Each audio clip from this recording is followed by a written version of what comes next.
Hey friends, a very good morning to all of you.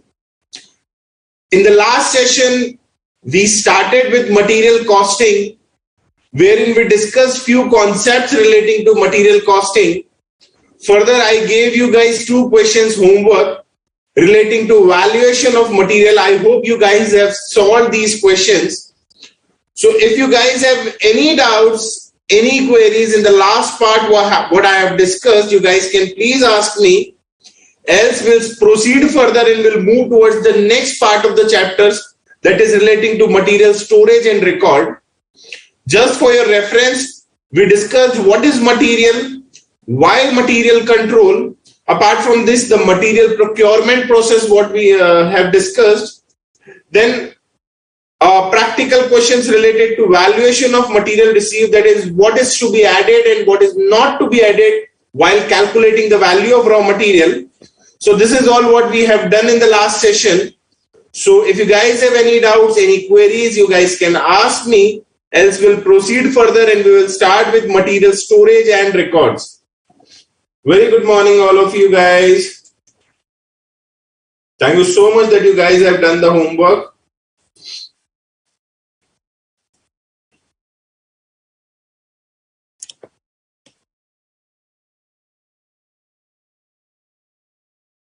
Very good, Tanishka. Very good, Soumya Gupta. So guys, let's proceed further with the next part of the chapter as we have discussed in the chapter overview. That is, first we'll be covering material procurement. Next we'll be moving towards valuation of material received. So this much we have already discussed in the last session. Now let's proceed further with material storage and records. So guys,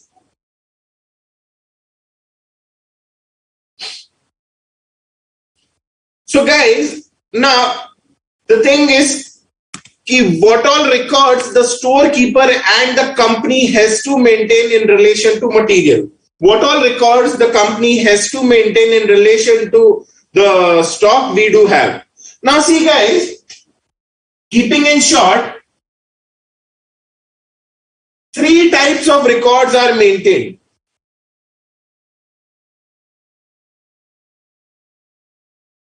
Bin card, stock control card,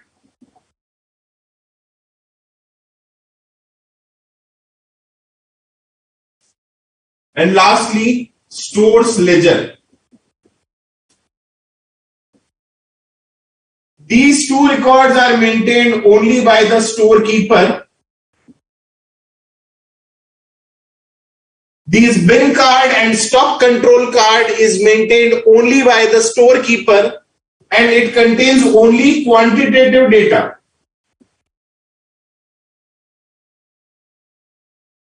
In relation to receipt and issuance of material. As far as the stores ledger is concerned, this is maintained by the accounting department.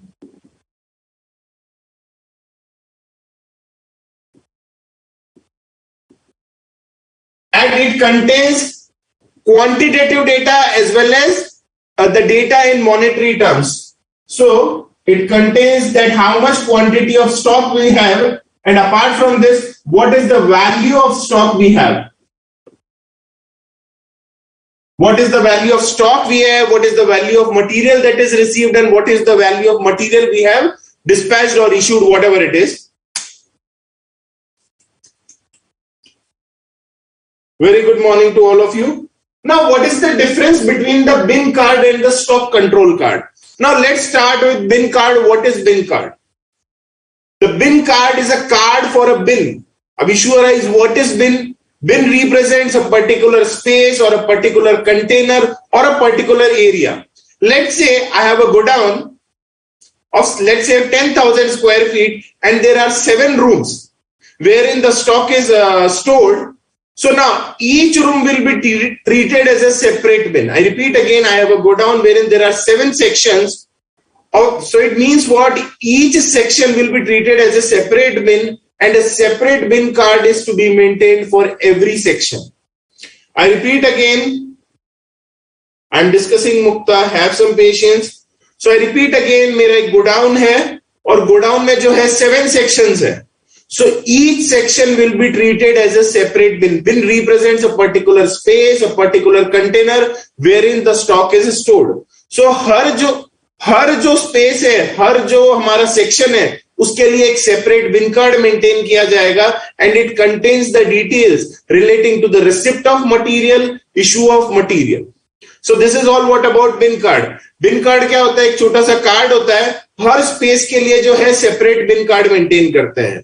As far as stock control card is concern, जो पूरे 7 बिन में जो हमारा stock पड़ा है उसके related जो data है वो हमारा स्टॉक कंट्रोल कार्ड में होगा. आई रिपीट अगेन, पूरे गोडाउन में वो जो सारे 7 सेक्शंस बनाए हैं मैंने, पूरे गोडाउन में जो भी स्टॉक हमारा पड़ा है उसका सारा डेटा जो है relating to issue of material और रिसिप्ट ऑफ मटेरियल, वो पूरा जो है स्टॉक कंट्रोल कार्ड में होगा. So this is what the difference between bin card and stock control card. As far as stores ledger is concerned, it is the master card that is maintained by the accounting department. It contains the details of each and every material we have in quantitative terms as far as and further the in value terms also. So this is all what about the records, what the management has to maintain, the storekeeper and the accounting department has to maintain to keep the records of the stock. So if you guys have any doubts, you guys can ask me, else I'll move towards the next part of the chapter. This is more related to theory, so I'll be moving towards the next part of the chapter, that is inventory control. Those who want to copy this part for your reference can please copy.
Now moving towards the most important part of the chapter, that is inventory control. Maximum times the examiner do ask questions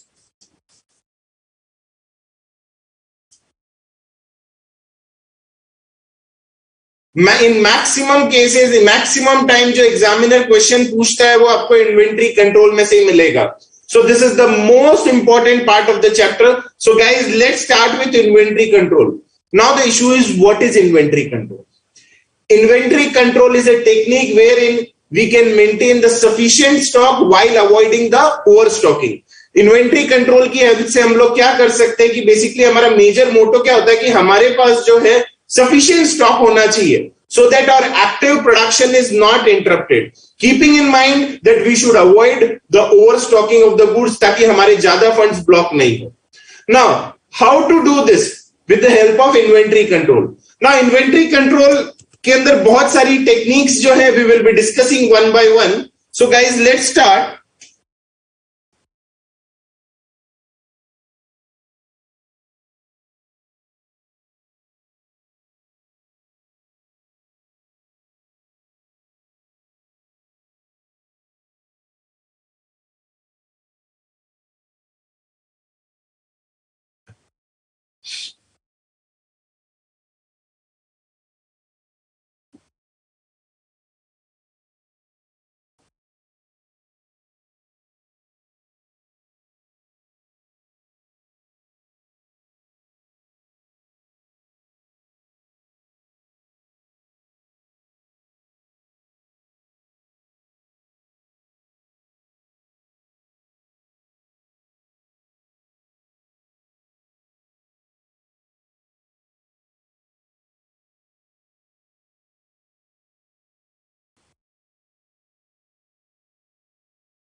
So this is what the object of inventory control is. That is, we should have sufficient stock all the time so that our active production is not interrupted, keeping in mind that we should avoid overstocking of stock.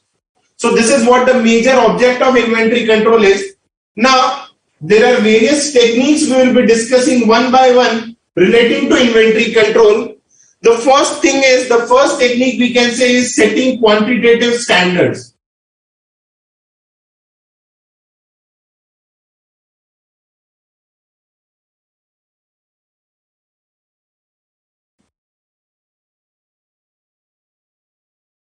Herein, in this technique, we'll be setting up few standards that what all need to be maintained, what all need not to be maintained.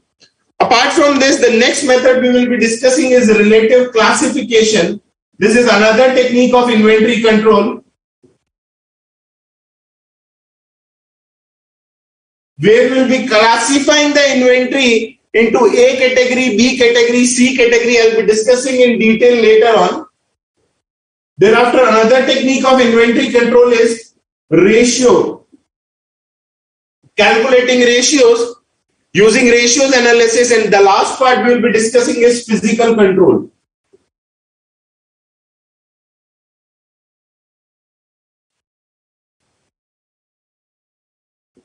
So all these techniques are of inventory control. We'll be discussing each and every technique one by one. So those who want to copy this part can please copy. The major objective of inventory control is that we should maintain sufficient amount of stock so that our active production is not interrupted, keeping in mind that we should avoid unnecessary overstocking. Those who want to copy this part can please copy.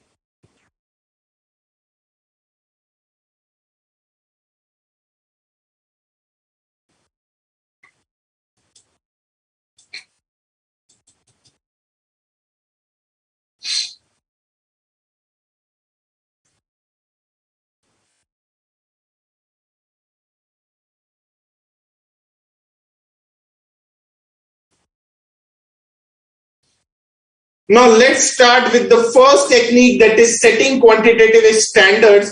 Now this is again the most important part of inventory control. ये जो inventory control के चार तरीके दिए गए हैं, इसमें this part, that is setting quantitative levels, is the most important part, and in maximum cases you will see the question from this part only. So guys, let's start with setting quantitative levels. Now in this way, in this technique, we have to set few standards. That is, we will be calculating reorder stock level, reorder quantity, maximum stock level, minimum, what should be the minimum stock level, what should be the average stock level. Apart from this, the danger stock level and buffer stock. So I'll be discussing each and every point one by one. Thereafter, I'll provide you a brief chart about all these items. So there again, I repeat again, therein I'm setting quantitative levels. I'll be discussing few points that is relating to reorder level, reorder stock level, that is when to order, reorder quantity or economic order quantity, that is how much to order. Thereafter, the maximum stock level, that is how much should be the maximum stock level. Thereafter, the minimum stock level, that is how much should be the minimum stock level. Apart from this, the average stock level, then the danger stock level, and the buffer stock. So I'll be discussing each and every point one by one, guys. So don't worry. But now, instead of reorder stock level, we'll be starting with the first part of setting quantitative levels that we will be discussing is how much to order, that is reorder quantity.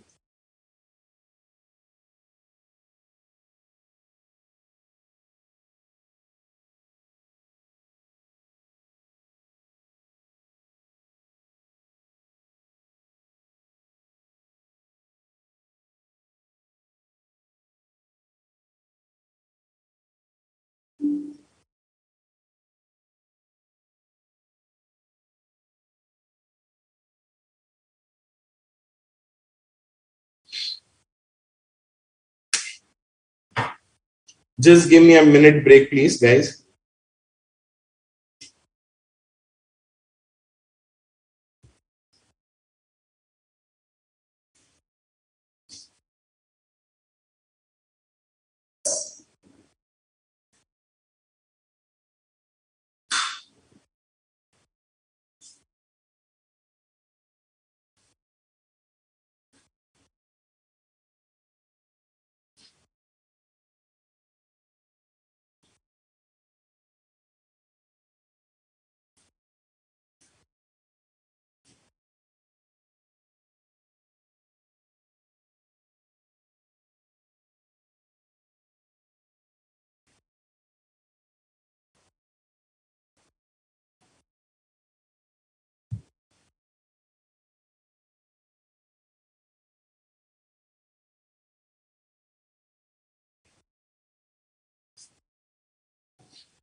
So guys, let's start with reorder quantity, that is economic order quantity.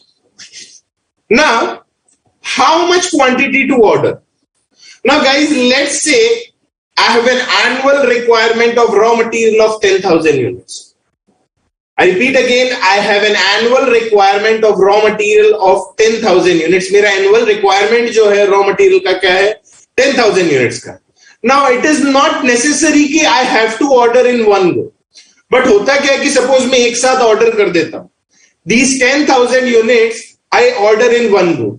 अब होगा क्या कि as soon as I order these 10,000 units in one go, there are various costs that will be incurred to maintain this units of 10,000. I repeat again, let's say I have an annual requirement of 10,000 units. Now it is not necessary that I should order these 10,000 units in one go, but suppose if I do so, हमारी कुछ cost जो है बहुत ज्यादा shoot up हो जाएगी. जैसे कि let's say to handle this 10,000 inventory, to handle this 10,000 units, मुझे क्या करना पड़ेगा? एक बड़ा गोडाउन रेंट पे लेना पड़ेगा. So this rent cost will be incurred. शायद अगर मेरा जो नॉर्मल स्पेस है उसमें ये 10,000 फिट नहीं हो तो मुझे क्या करना पड़ेगा? एक बहुत बड़ा गोडाउन लेना पड़ेगा, तो मेरा रेंट कॉस्ट जो है शूटअप हो जाए. Apart from this, since so much of material is involve, so there are chances of theft, scrap, wastage, obsolescence, or etc. etc. Apart from this, ये जो 10,000 units मैं purchase करूंगा, तो I have to pay this for this 10,000 units in one shot to the supplier. तो again मेरे जो 10,000 units जो पूरे साल में यूज होने वाले मैंने एक साथ खरीदे, तो मेरे पूरे 10,000 units का फंड जो है मेरा ब्लॉक हो जाएगा. So जो इंटरेस्ट अपॉर्चुनिटी कॉस्ट है वो भी एक कॉस्ट इन्वॉल्व होगा. So all these costs are known as cost of handling the inventory. That is, अगर वो 10,000 units आ गए मेरे पास, एक साथ आ गए, तो उनको हैंडल करने का जो कॉस्ट है वो बहुत ज्यादा शूटअप हो जाएगा. That cost is the carrying cost. That is cost of handling the inventory. It means what? कि भाई अगर हमने एक साथ हमारा एनुअल कंजम्पशन का रिक्वायरमेंट ऑर्डर कर दिया तो मेरा कैरिंग कॉस्ट जो है वो पूरा का पूरा शूटअप हो जाएगा. क्या हो जाएगा? Carrying cost, that is cost of handling the inventory जो है शूटअप हो जाएगा.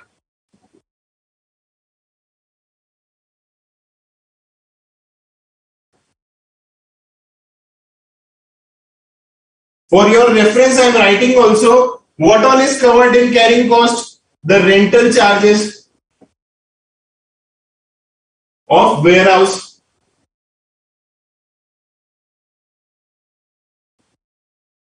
the interest cost, since the entire fund will be blocked for a year. Apart from this there are chances of theft, spoilage, waste. So अगर मैं 10,000 units एक साथ order कर देता हूं तो ये जो मेरा cost of handling the inventory वो बहुत ज्यादा शूटअप हो जाएगा. अब इशू है कि भाई एक साथ ऑर्डर करना तो एडवाइजेबल नहीं है. Now what to do? Should I order these 10,000 unit installments? No guys, देखिए कि as soon as we place an order, again I repeat कि 10,000 यूनिट्स एक साथ ऑर्डर करना एडवाइजेबल नहीं है. तो द पॉइंट इज क्या हम लोग इंस्टॉलमेंट्स में ऑर्डर करें? Now guys, do make a note of it that for every order, अगर हम लोग बहुत ज्यादा इंस्टॉलमेंट्स में ऑर्डर करेंगे तो guys do make a note of it that for every order there is a separate set of cost that will be incurred. जैसे कि लास्ट सेशन में हमने मटेरियल प्रोक्योरमेंट प्रोसेस में डिस्कस किया था कि there are so many documentation, there are so many documents that need to be filed और issued once an order is placed. So as soon as an order is placed there are several costs that will be incurred. It means let's say क्या क्या हो सकता है? What all order costs will be incurred?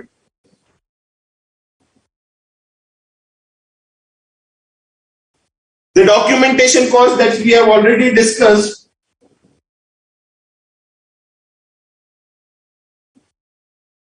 Acha, once an order is placed, the documentation cost will be incurred. Apart from this, जैसे ही goods जो है supplier की premise से हमारी premise में आएगा, we have to carry out the inspection for every order. तो inspection cost shoot up हो जाएगा. Apart from this, for every order, the transportation, or we have to hire a transport or a vehicle. So जो मेरा transportation cost है हर order के लिए अलग से लग जाएगा.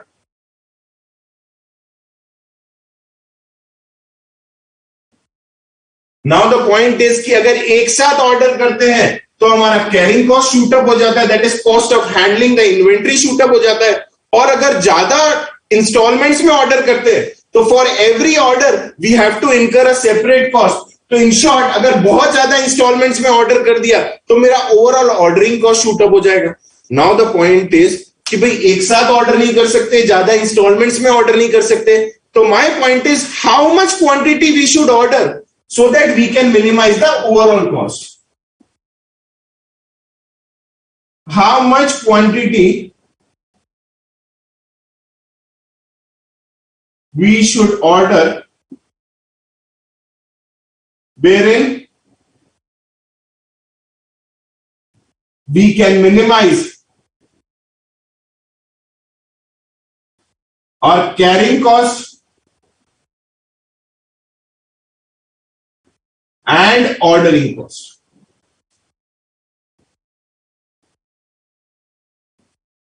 So the answer of this question is that we should order economic order quantity. अब issue arise ये economic order quantity कैसे निकाले. So if you guys have any doubts in this part कि what is carrying cost, thank you so much Madhuri. Yes, we will be discussing this the practical questions now. Mukta Vyas sir आप अलग अलग मंगा लीजिए. देखिए अगर अलग अलग मंगा लेंगे, सपोज 10,000 यूनिट्स है, हर बार हम लोग 500 यूनिट्स का ऑर्डर प्लेस करेंगे तो फॉर एवरी 500 यूनिट्स हम लोगों को डॉक्यूमेंटेशन कॉस्ट सेपरेटली इनकर करना पड़ेगा, ट्रांसपोर्टेशन कॉस्ट सेपरेटली इनकर करना पड़ेगा. एंड अपार्ट फ्रॉम दिस जैसे ही रॉ मटेरियल मेरे गोडाउन में आया आई नीड टू इंस्पेक्ट कि भाई कहीं गलत क्वालिटी ऑफ रॉ मटेरियल तो नहीं आ गया, तो ये कॉस्ट सेपरेटली इनकर होगा. तो बहुत ज्यादा इंस्टॉलमेंट्स में हम लोग ऑर्डर नहीं कर सकते because for every order there is a separate set of cost that we will be incurring.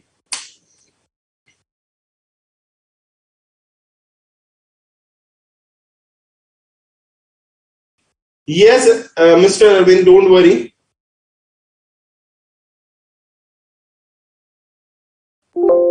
Both the practical and the theory problems are important. Thank you so much, Manthanjali.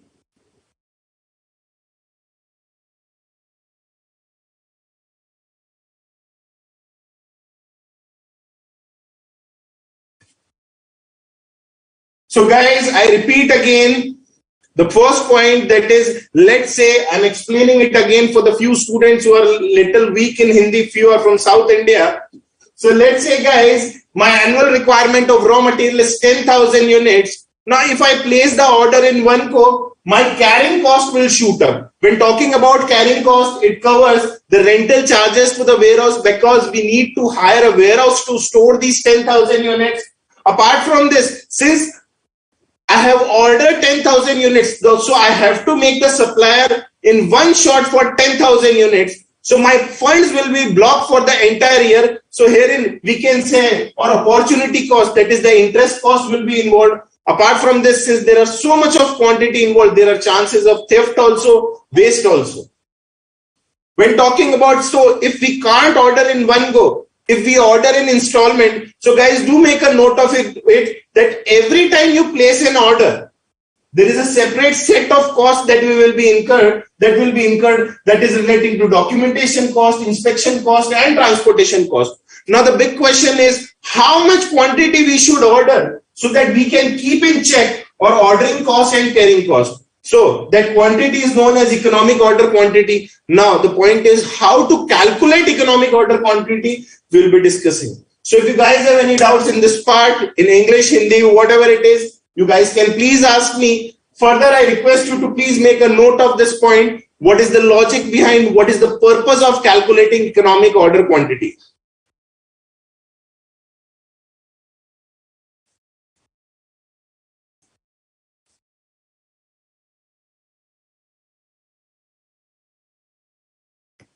Again, we can say there is a question from Mr. Ronak Singh. the insurance cost, that is transit insurance cost, will increase.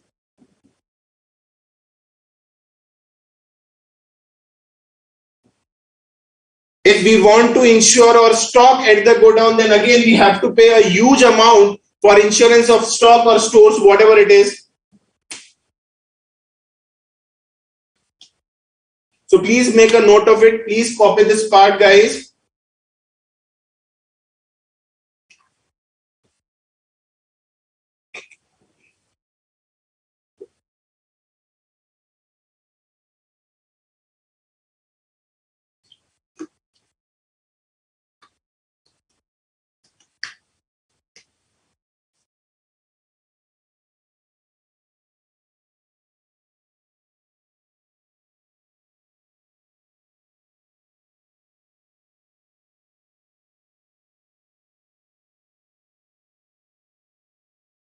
Thank you so much, Mr. Joshi. So now, what is economic order quantity? The quantity level where or ordering cost and carrying cost both are minimum. So now, let me teach you how to calculate economic order quantity.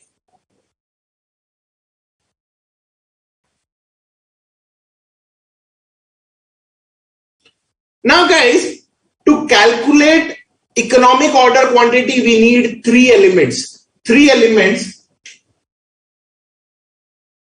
The first element that we do need is our annual consumption. That is, how much is our annual requirement.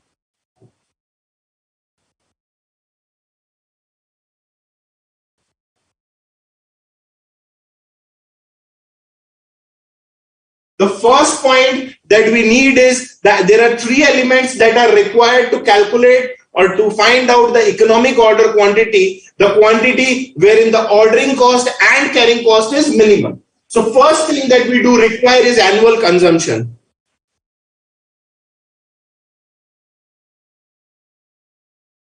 One second, sir.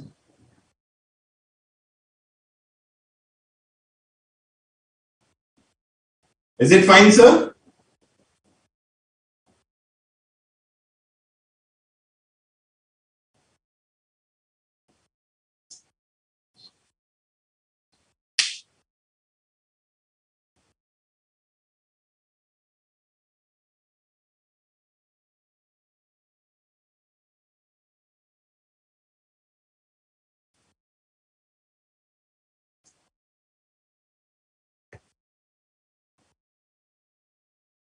So fine guys, there are three elements that are required. The first element is the annual consumption, guys.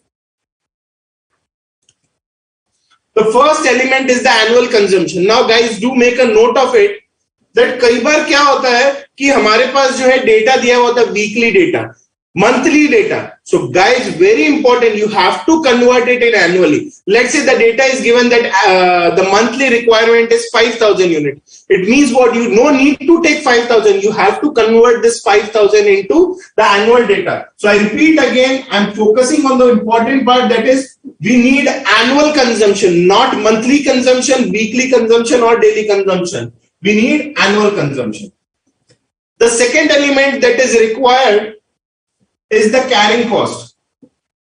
That is the cost of handling the inventory. Now very important guys, do make a note of it. That is that the carrying cost we do require to calculate economic order quantity should always be per unit and per annum. Very important, per unit and per annum. कई बार question में जो है आपको monthly data दिया हुआ होता है to confuse you guys. So guys be clear, this carrying cost should always be per unit and per annum. The third element that what we do require is the ordering cost. Very important. Herein the total ordering cost is not required. Just we do require the cost per order.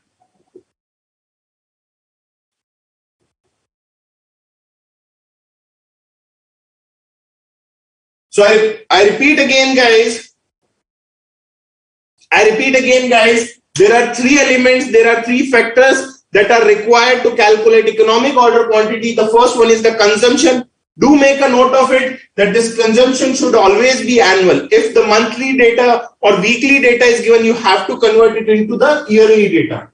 Apart from this, when talking about carrying cost, it should always be per unit per annum. Very important. Many a time examiner do give you the monthly carrying cost. So do make a note of it that you have to convert the carrying cost annually. But it should always be per unit per annum.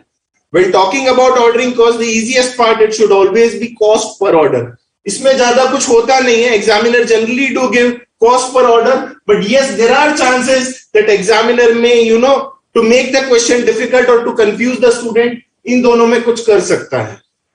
So now, these all three factors we do need to calculate economic order quantity. Now, let's take an example. I'll be discussing how to calculate economic order quantity. Let's say my annual consumption of raw material is 10,000 units. My carrying cost is, let's say, per unit per annum is rupees 16 paisa. I repeat again, my annual consumption is, let's say, 10,000 units. My carrying cost, let's say it is 16 paisa per unit per annum. Let's say my ordering cost is rupees 50 per order.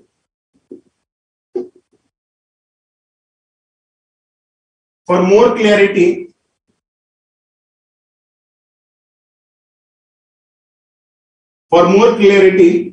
my annual consumption is how much? 10,000 units. My carrying cost is 0.16 per unit per annum, and cost per order is rupees 50. Now we have all these three factors. The question is how to calculate economic order quantity. हम लोग एक साथ ज्यादा units भी order नहीं कर सकते और ज्यादा इंस्टॉलमेंट्स में भी ऑर्डर नहीं कर सकते. So now let's go with the hit and trial approach कि भाई कहां पे आके हमारा कॉस्ट जो है वो मिनिमम होता है. So let's go with hit and trial approach. My annual consumption is, let's say, 10,000 units. So I'll be either ordering 1,000 units, or let's say 2,500 units, let's say 5,000 units, or 10,000 units. I'm just assuming, just using the hit and trial approach कि भाई check तो करते हैं कि कहां पे हमारी cost जो है वो मिनिमम आती है. So let's say I have ordered in so and so installment. Let's say we are ordering an installment wherein every installment is of 1,000 units, or say every installment is of 2,500 units, every installment is of 5,000 units, and only one installment of 10,000 units. Now guys, as I told you, the major object of economic order quantity is to keep a check on ordering cost and carrying cost. Because जो major impact आता है कि अगर एक साथ order करे या installments में ऑर्डर करे, तो मेजर जो इम्पैक्ट आता है वो किस पे आता है? या तो कैरिंग कॉस्ट पे आता है या ऑर्डरिंग कॉस्ट पे आता है. As far as the payment for these 10,000 units is concern, अगर आप 1,000 यूनिट्स करके ऑर्डर करेंगे या एक साथ 10,000 यूनिट्स करके ऑर्डर करेंगे, this cost is not going to be change. जिसके ऊपर इम्पैक्ट आएगा, whether you order in one go or whether you order in installments, these two costs will be majorly considered for this purpose. So let's say I have ordered, let's say in installments wherein only 1,000 units are ordered in one go. So now the major object of economic order quantity is to reduce or carrying cost and ordering cost. So let's start with the ordering cost. कि check करते हैं कि भी अगर 1,000 units order करते हैं तो हमारी ऑर्डरिंग कॉस्ट कितना आता है overall. So my annual requirement is of 10,000 units. Since I order 1,000 units in one installment, so how many times I have to order? Very simple. One order is placed for 1,000 units or annual requirement is of 10,000 unit. It means what? we have to order 10 times. That is, number of orders will be how much? 10 times. Let's say if I order 2500 units in one installment. So how many orders need to be placed? 2500, 2500, 2500 and 2500. That is total 4 orders will be placed. Suppose my annual requirement is 10,000 units and I do place 5,000 units in one order. Then it means what? कि मुझे कितना order place करना पड़ेगा? Very simple. 5,000 units and 5,000 units. It means I have to place 2 orders only. The last part, that I order all these 10,000 requirement in one go. It means I have to place only one order. I repeat again, guys. The main object of economic order quantity is to minimize the ordering cost and carrying cost. Because ये जो 10,000 units का cost है, let's say we'll be procuring these 10,000 units at the rate 100 rupees. It means what? That 10 lakh जो cost है overall, वो incur होने ही वाला है. चाहे आप 1000 units करके order करें या 10,000 units एक साथ order करें. The supplier is not providing us any discount for bulk purchase. So assuming that the supplier is not providing us any discount for bulk purchase, so anyways this 10 lakh cost is going to incur. Whether you order 1000 units installment, whether you order 4 times every installment of 2500 units, whether you order 5,000 units and 5,000 units and 10,000 units in one go, my cost of 10 lakh is anyways going to be incurred. The major cost that will affect is the ordering cost and the carrying cost. Just a minute, guys.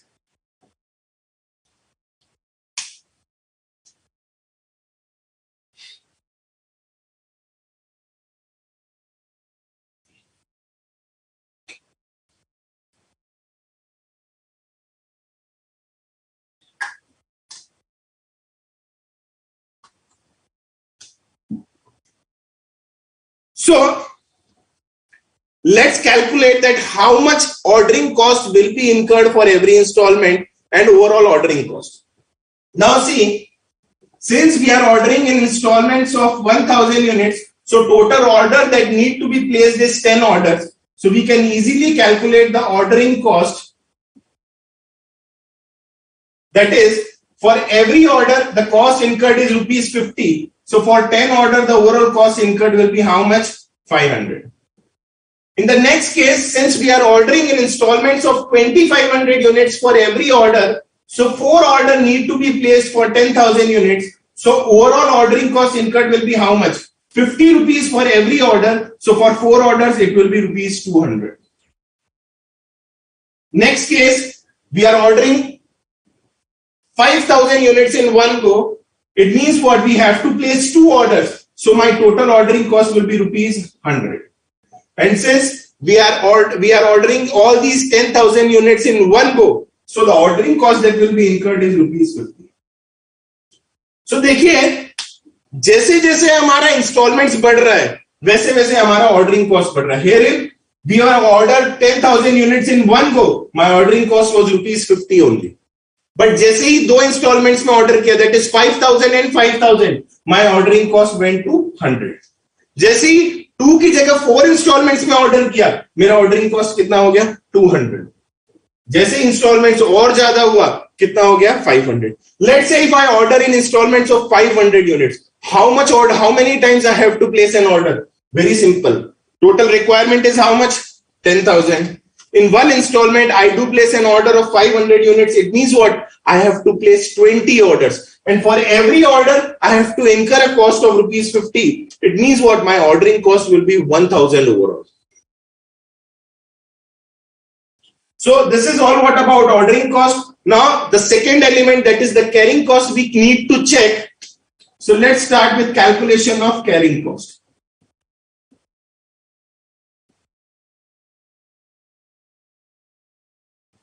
Now,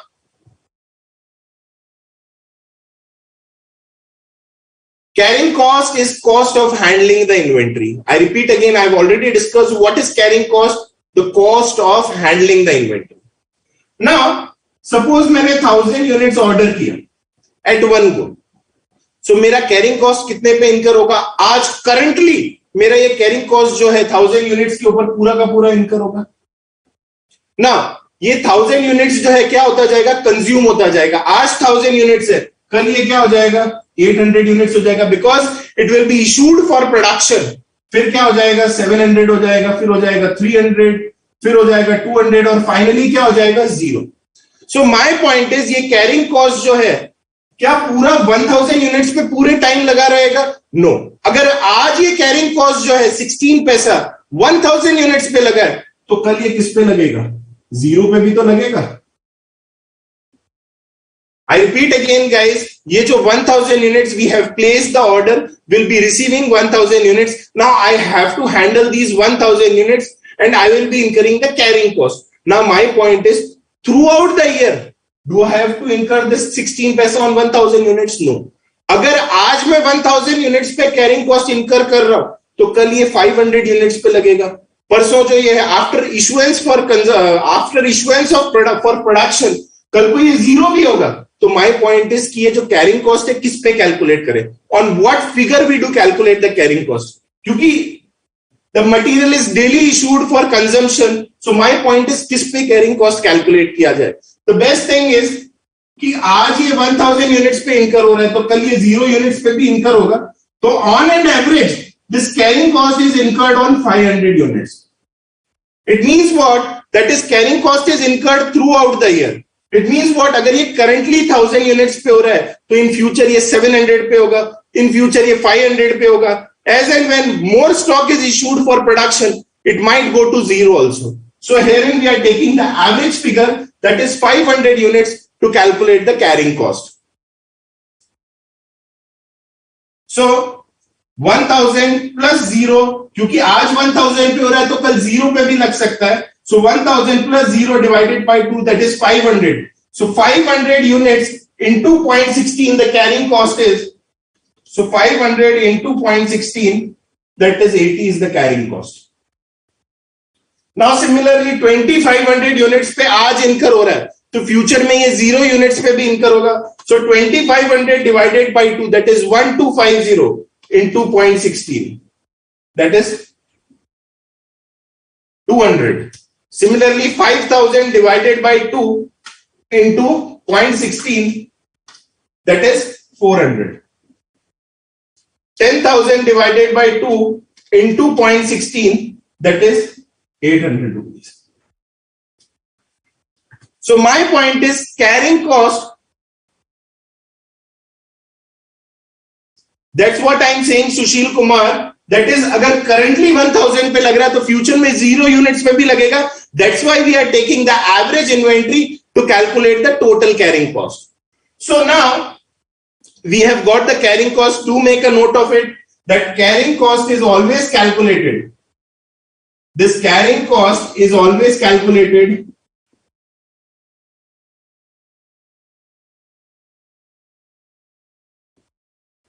on average units. So now the two elements, we have got the cost of two elements, that is the ordering cost and the carrying cost.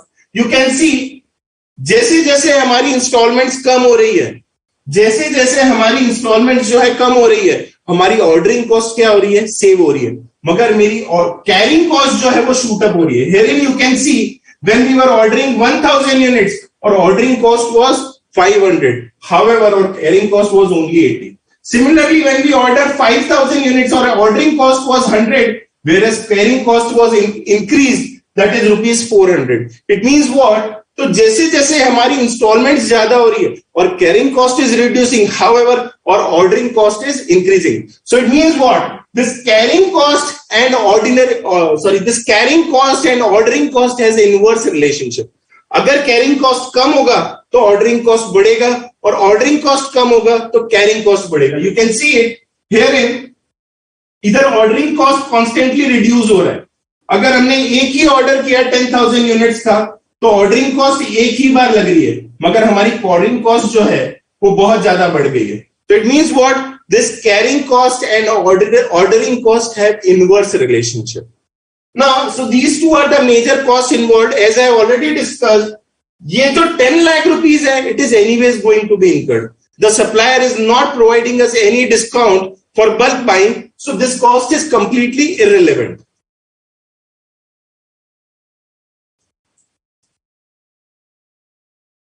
So it means what? The total cost will be how much? 500 plus 80, that is 580. 200 plus 200, this will be the total cost, that is 400. 100 plus 400, that is 500. And 800 plus 50, that will be 850. So where is the minimum cost? 400. And we can see that at this point, that is of 2,500 units, the cost is overall minimum. So we can say that this 2,500 is what? Economic order quantity. And guys, see, at economic order quantity, my ordering cost and carrying cost is equal. I repeat again, at economic order quantity or cost is minimum. Further, we can see that at this point, my ordering cost and carrying cost is also equal. So the thumb rule is now at economic order quantity, first thing, the overall cost is minimum. Second point, my ordering cost and carrying cost is equal. So if you guys have any doubts in this explanation, if you guys can ask me. So we have finally derived the thumb rule. That is that at EOQ, first point, ordering cost is equals to carrying cost. And second point, overall cost is minimum.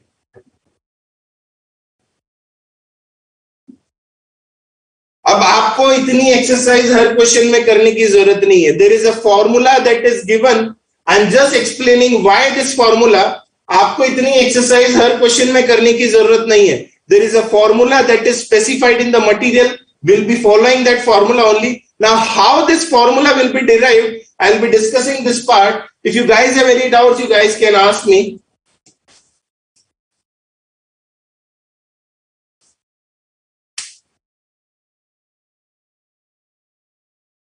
Those who want to copy can please copy. I repeat again, we are discussing economic order quantity, wherein three elements are required, that is annual consumption, carrying cost and ordering cost. Annual consumption is 10,000 units, carrying cost is 16 paisa and cost per order is ₹50.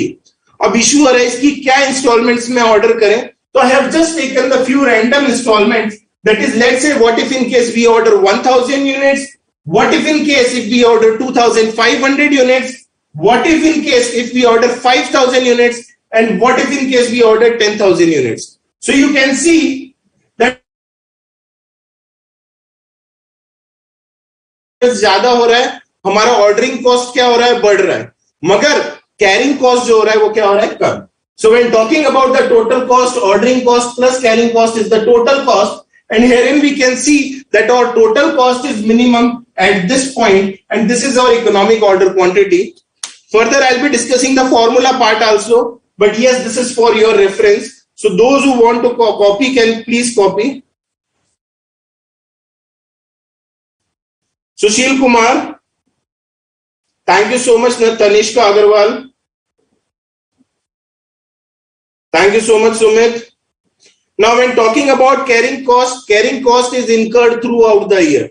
Once it is incurred on the order quantity, then again the order quantity will be issued to the production department. So it will be continuously reducing to the final value 0. So we will assume that carrying cost is incurred always on the average inventory. Why average inventory? I have already discussed.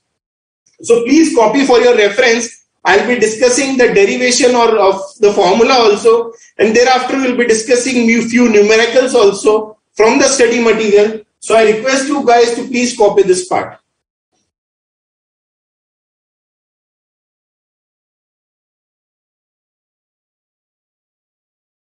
Yes, Himanshu, the carrying cost and storing cost is same.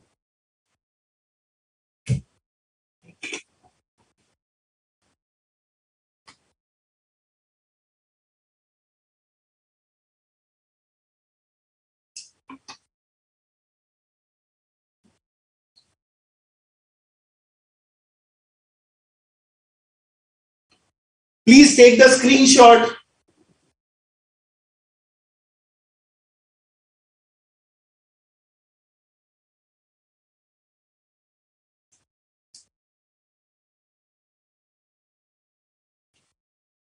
Divya as Kunal sir, kindly explain how you got 80, 200, 400 and all. See, carrying cost is the cost of handling the inventory. First point, Divya. Second thing, it is always calculated on average inventory. See, my order quantity is 1000. So this will be 1000 divided by 2 in 2.16. Similarly here, my order quantity is 2500. So since it is calculated on average quantity, so that is 2500 divided by 2 in 2.16. Similarly, 5000 divided by 2 in 2.16. And last, 10,000 divided by 2 in 2.16. So this is how I calculated the carrying cost.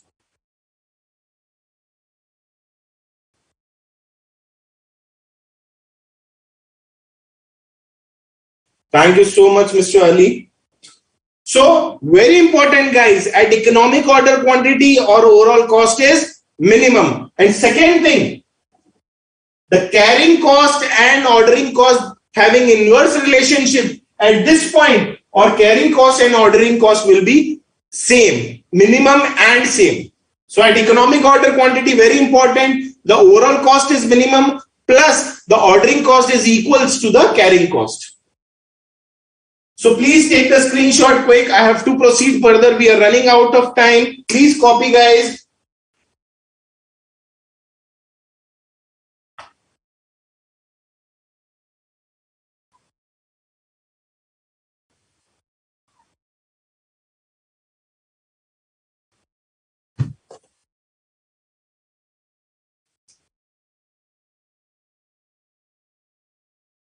Ashwini Shetty, as I told you, if we have ordered 1000 units, the carrying cost will be initially incurred on 1000 units. But as and when these units are issued for production, it will be continuously reducing. So it means what? Or carrying cost will also be reducing on the number of units that is issued. So it means what? The carrying cost, we will assume it is always calculated on average inventory, because the inventory we have ordered, let's say it is 2500 units. So after some time it will be 2000, 1800, 1500, 300, 200 and it may be zero. So that's why this carrying cost is not incurred on full 2500 unit. Yes, currently it is incurring or it is incurred on 2500 units, but later on it will be incurred on the reduced inventory. So we will calculate the average inventory and accordingly we will calculate the carrying cost. So now,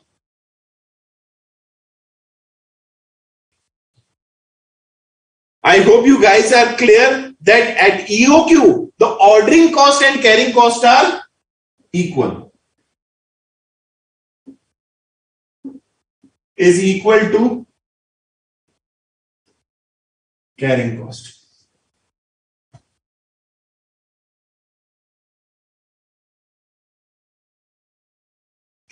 Now, let's say my annual consumption is A.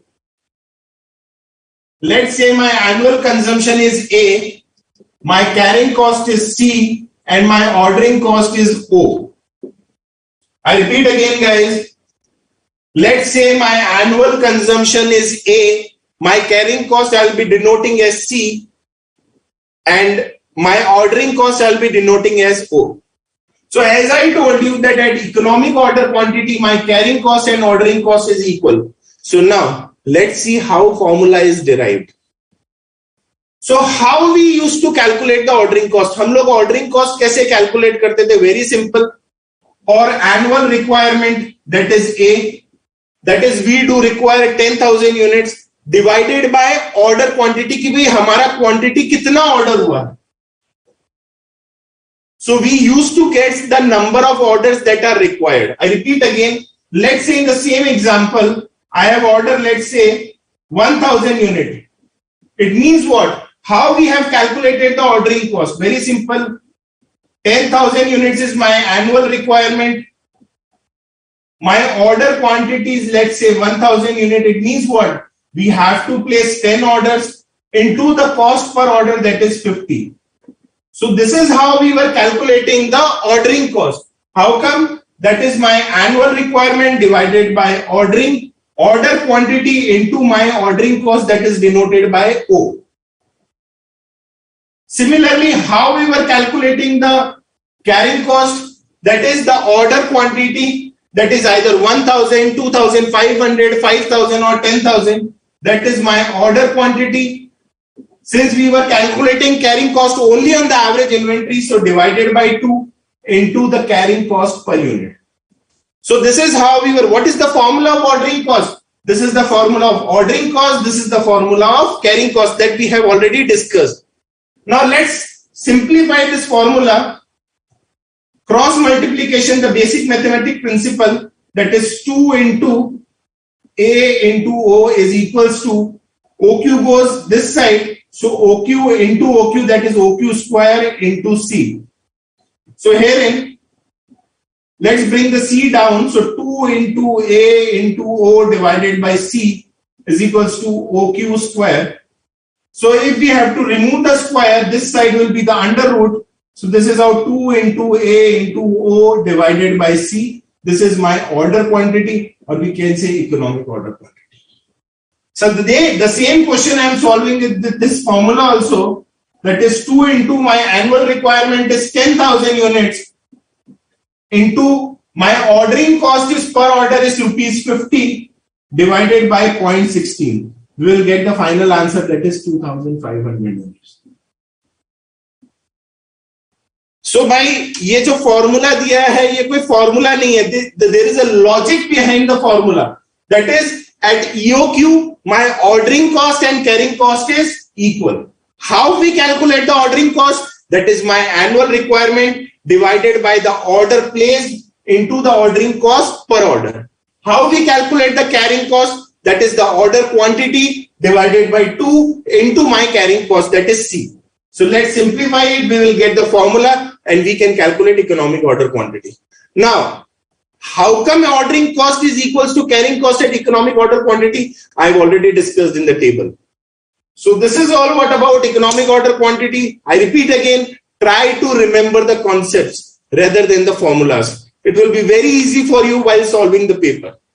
So if you guys have any doubts, any query in this explanation, you guys can please ask me.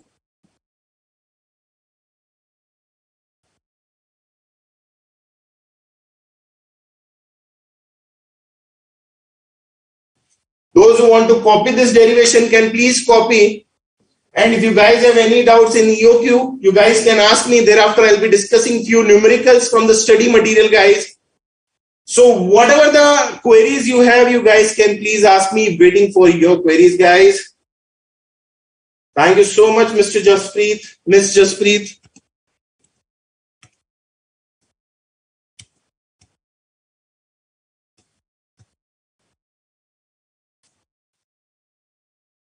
Guys, very important, there are no formulas in cost accounting. Everything is, there is behind every formula, there is a logic and concept. So behind this formula, this is the concept. And why ordering cost and carrying cost are equal, I have already discussed in the table. So if you guys have any query, you guys can please post the queries. Waiting for your queries. This is the formula we have derived. And this is how we will be calculating economic order quantity. हर question में आपको hit and trial नहीं करना है. This hit and trial is just to explain that at economic order quantity ordering cost and carrying cost are equal. So that was the purpose behind this table that I have already discussed. As far as from examination point of view, you have to simply write the formula, that is under root 2 into A into O divided by C, where A is my annual consumption, O is my ordering cost, and C is my carrying cost.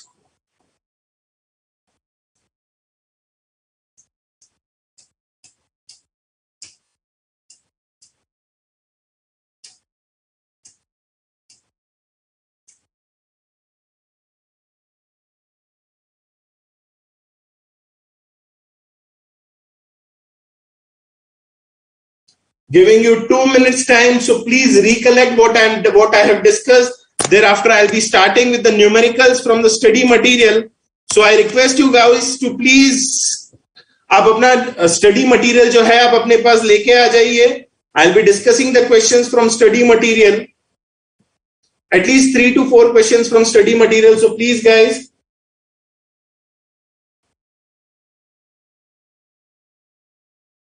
thank you so much guys.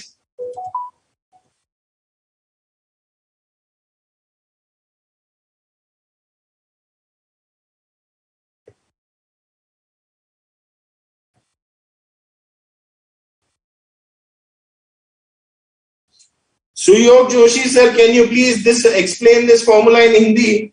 भाई सुयोग, जैसा कि मैंने आपको बताया था कि at economic order quantity और ordering cost is equal to carrying cost.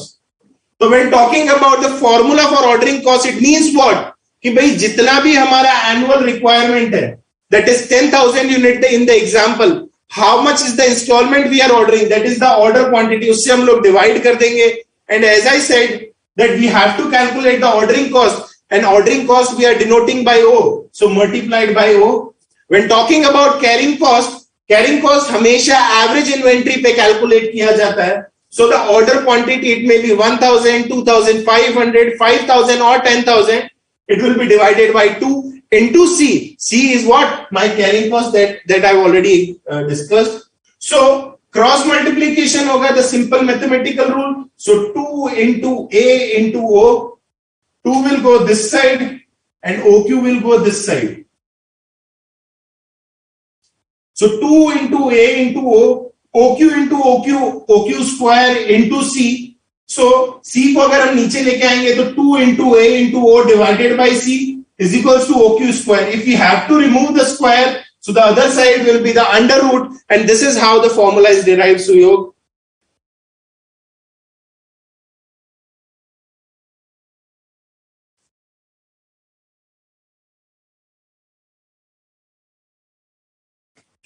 Yes guys, the companies do calculate economic order quantity.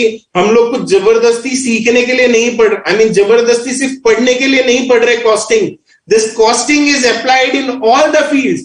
कोई भी बिजनेस जो स्टार्ट होता है वो कॉस्टिंग से स्टार्ट होता है, whether it is manufacturing business or whether it is trading business, even service industry also, everything starts from cost. We do have to calculate the cost first to find out that how much revenue we should charge. So everything what we are studying in these sessions will be very helpful for you in the practical life.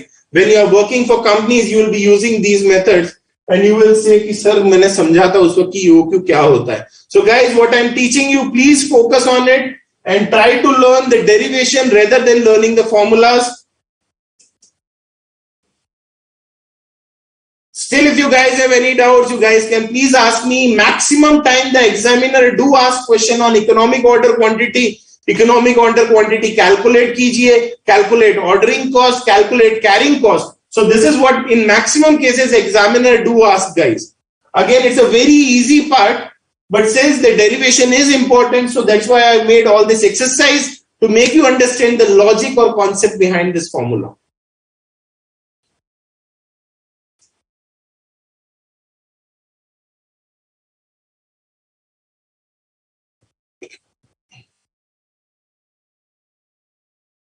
Waiting for your queries. I'm giving you 2 minutes, guys. Whatever the queries you have, you guys can please post.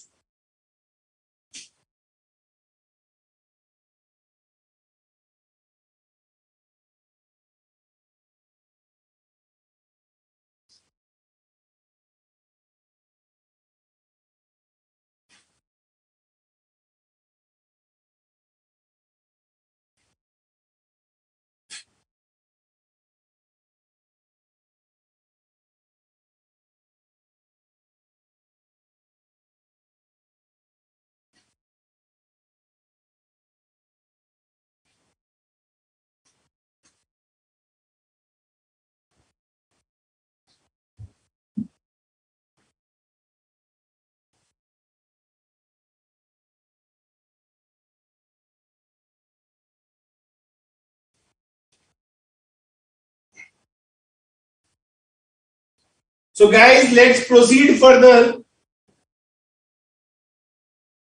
We'll be discussing few numericals on economic order quantity.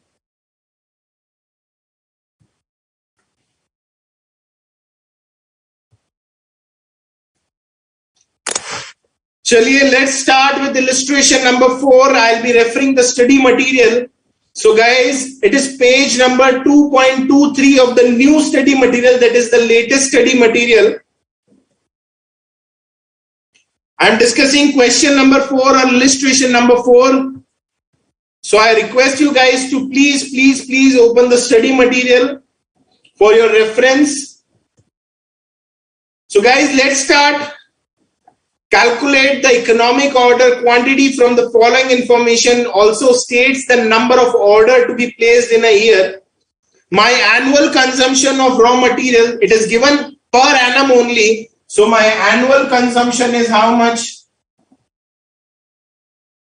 10,000 kgs.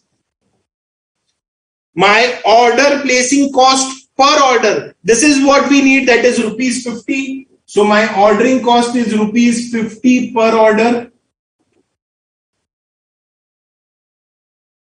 When talking about storage cost, it is 8% of the average inventory cost, and it is given in the question.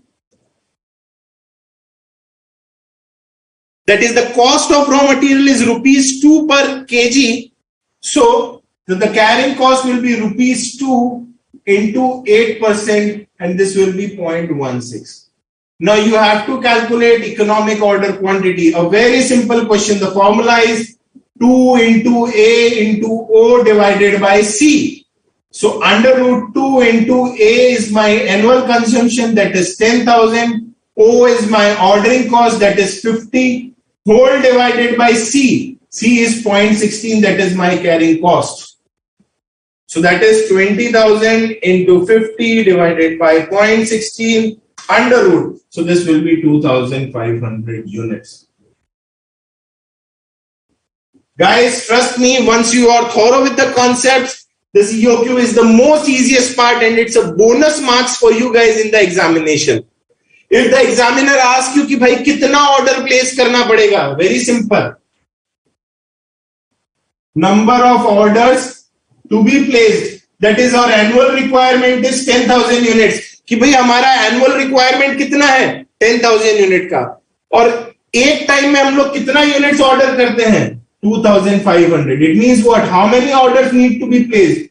4 orders per year. If the examiner asks you that you have to calculate the ordering cost, very simple. How much will be the ordering cost? The cost per order is rupees 50 into 4, that is 200. If the examiner asks you how to calculate carrying cost, examiner is asking for calculation of carrying cost. Very simple.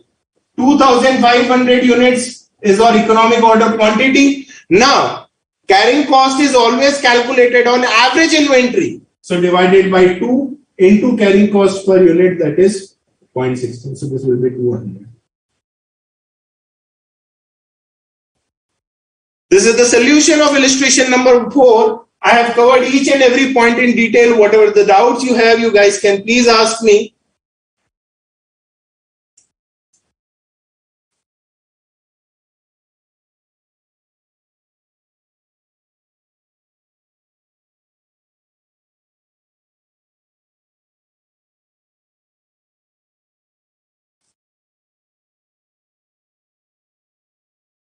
It is given that is the storage cost is 8% of the inventory cost. It means or my inventory cost is rupees 2. So 2 into 8%, that is 0.16.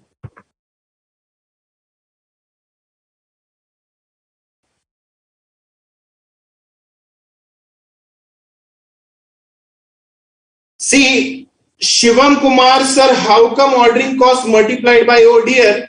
As I told you, my annual consumption is how much? 10,000 units divided by my order quantity. This is how we will get the number of orders. So if we multiply the number of orders with the ordering cost, we will get the total ordering cost. Guys, done with illustration number 4. Let's proceed further with illustration number 5. Those who want to take the screenshot can please take the screenshot or can copy.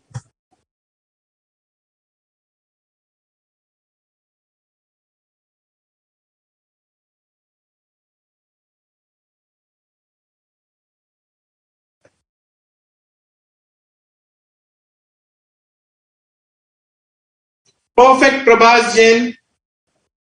Very good, Prabhas. Your approach is correct.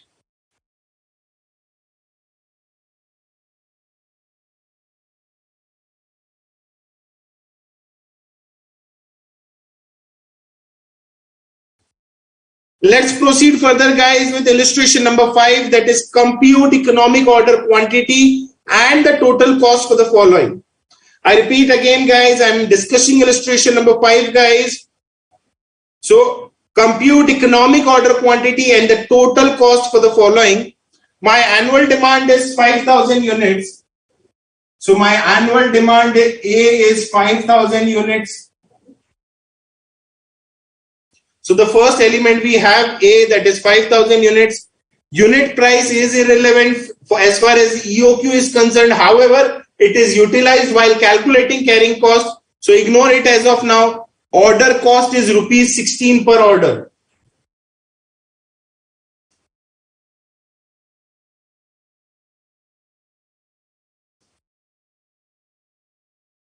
Harsh, I'm not getting. Can you please repost it again, dear? Really sorry.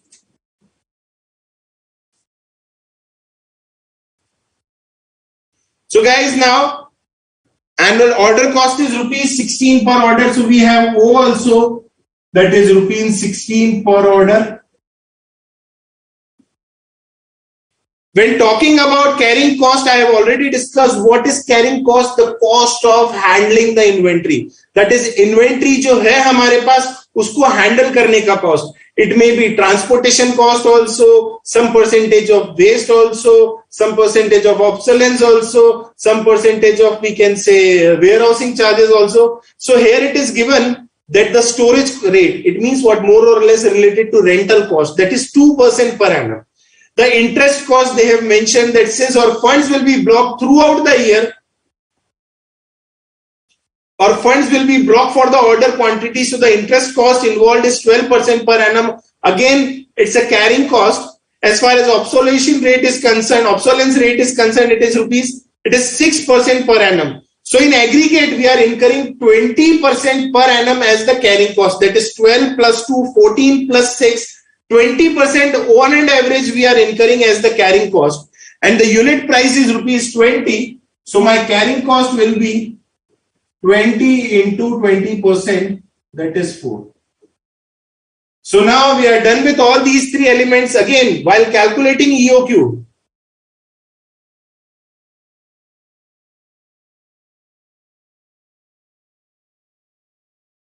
yes, Mr. Kaushik Velo, at economic order quantity, I have already discussed यार, I mean इतना कुछ explain किया है मैंने कि at economic order quantity always the ordering cost and carrying cost will be equal, my dear. So now it is given that 2% plus 12% plus 6%, overall cost is 20% of the cost of the material. So my cost of material is rupees 20 into 20%. So my carrying cost will be rupees 4 per unit per annum. So now we can easily calculate economic order quantity as the formula stated by in the module 2 into A into O divided by C. So I have A, that is 5,000 units. I have O, that is rupees 16 per order, divided by C, that is rupees 4. So 10,000 into 16 divided by 4 under root, this will be 200 units.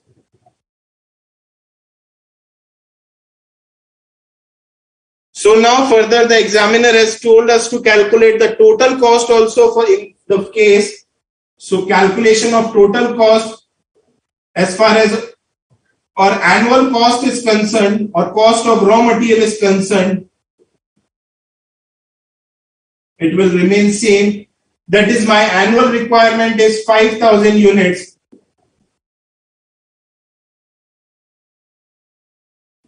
Into the cost per unit is rupees 20. So this will be 1 lakh.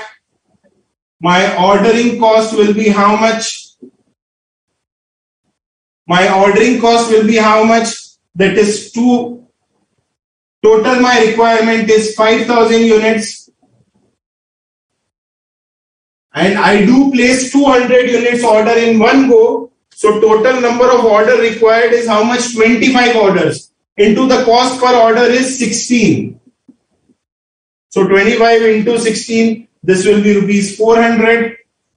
I've already discussed how to calculate the ordering cost. That is, my annual requirement is 5,000 units. In one go, I do order only 200 units. It means what? I have to place order 25 times. And every time we place an order, the cost incurred is rupees 16 per unit. So this is how I have got 400.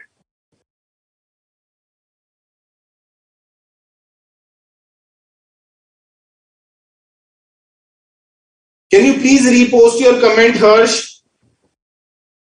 Very good, dear Miss Mantanjali. Very good, Ria. Now, when talking about carrying cost, guys, very simple. We do calculate carrying cost on average inventory, that is 200 divided by 2 into the carrying cost per unit, that is 4. So this will be 400. So 100,800 is the total cost. Further, you are required to find out the total cost if the new price is 12 rupees 80 paisa. So if the new price is 12 rupees 80 paisa, you have to calculate the total cost. So herein we have to again calculate the economic order quantity, that is, our carrying cost will change. My annual consumption will remain same, that is 5,000 units. My ordering cost will be same, that is rupees 16 per order. My carrying cost will be now, instead of 20, this will be 12.80 into 20%.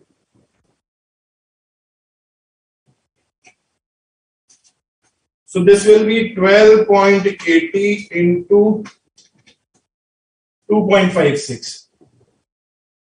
Now guys, you have to calculate the economic order quantity, and you can easily calculate the total cost also.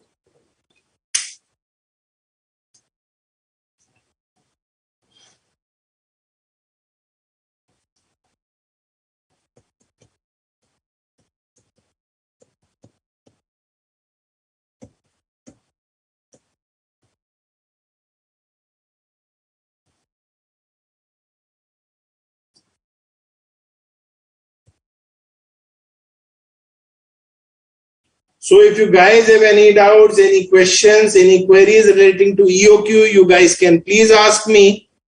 I'm done with economic order quantity. There is a practical problem wherein the range is given. I have already discussed in the table. The similar question I have already discussed by taking an example in the form of a table.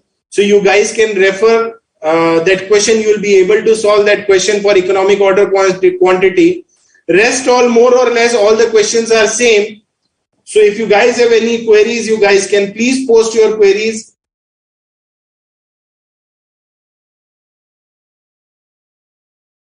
Very good, Harsh.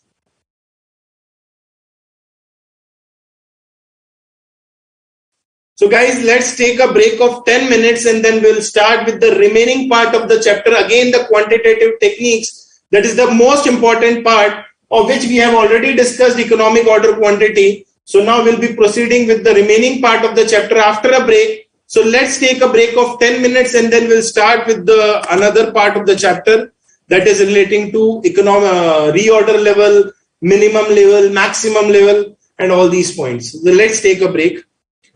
Admin sir, are you there? Admin sir, are you there?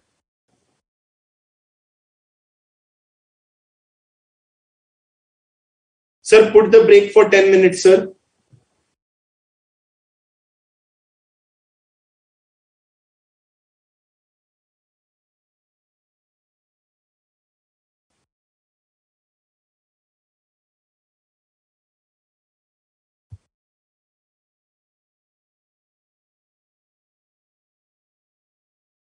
Admin sir, are you there?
हाँ, मैं आपको कब से बोल रहा हूँ sir, break डाल दो आप।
Welcome back, guys, after a much needed break.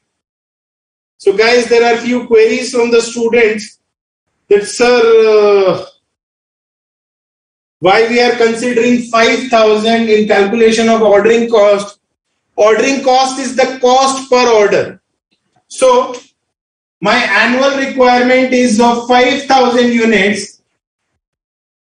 My annual requirement is of 5,000 units, and we know that in one order placed, one order is placed for 200 units. It means what? How many times we have to order? That is 5,000 divided by 200 unit. It means what? We have to order 25 times. And the cost per order is 16 rupees. So that is how we have calculated the ordering cost, that is 400. When talking about carrying cost, for your explanation, for your understanding, I am explaining again, my order quantity is 200. Now this carrying cost will not be incurred on 200 throughout the year. So that's why we do take average inventory for the purpose of calculating carrying cost. So 200 divided by 2 into carrying cost per unit, that is 4 rupees. So this is how we got carrying cost. This is ordering cost.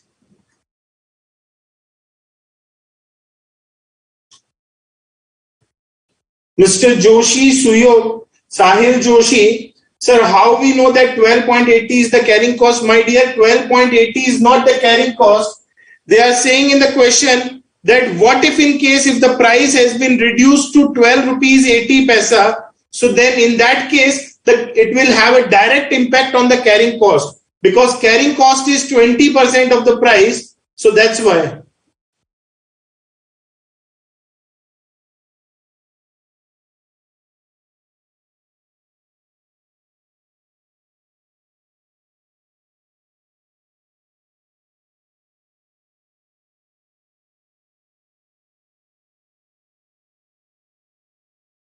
Milton Kumar, dear, it is saying the question is clear. The question has clearly mentioned that the storage cost is rupees 2% per annum. Now 2% of what? Very simple, the cost per unit, and the cost per unit is rupees 20. So that's why the storage cost is rupees 2% of 20, that is 40 paisa is the storage cost for every unit.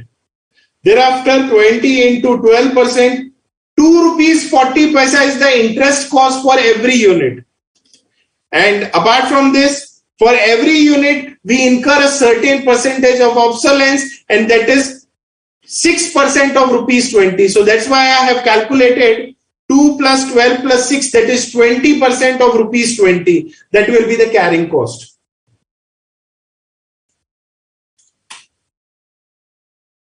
So guys, now without wasting time, let's start with the other part of the chapter. Few more points that is related to minimum level, maximum level and reorder level. So let's start, guys. Let's take a situation wherein my annual demand is 5,000 units.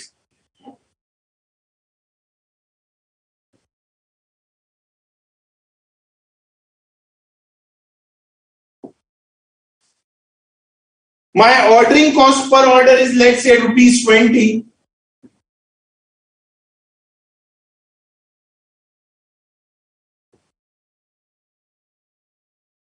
My carrying cost is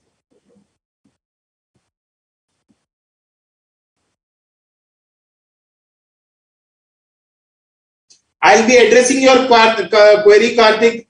Have some patience. My carrying cost is rupees 5 per unit. So now in this case, we can easily calculate economic order quantity, and that will be 2 into A, that is 5,000 into 20 divided by 5. So my order quantity, that is economic order quantity, will be 2 into 5,000 into 20 into 5. Sorry, 2 into 5,000. and that is 200 units. So this is the economic order quantity wherein our total cost is minimum, that is the ordering cost and carrying cost in aggregate is minimum, and herein at that point the ordering cost is equal to the carrying cost. Now let's move towards the next part, that is we have to calculate reorder level. It means what? At what point we have to place an order of 200 units. That is when to order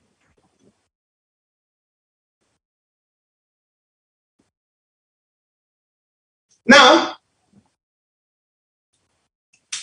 Let's say I have placed an order. Again, one more point, guys.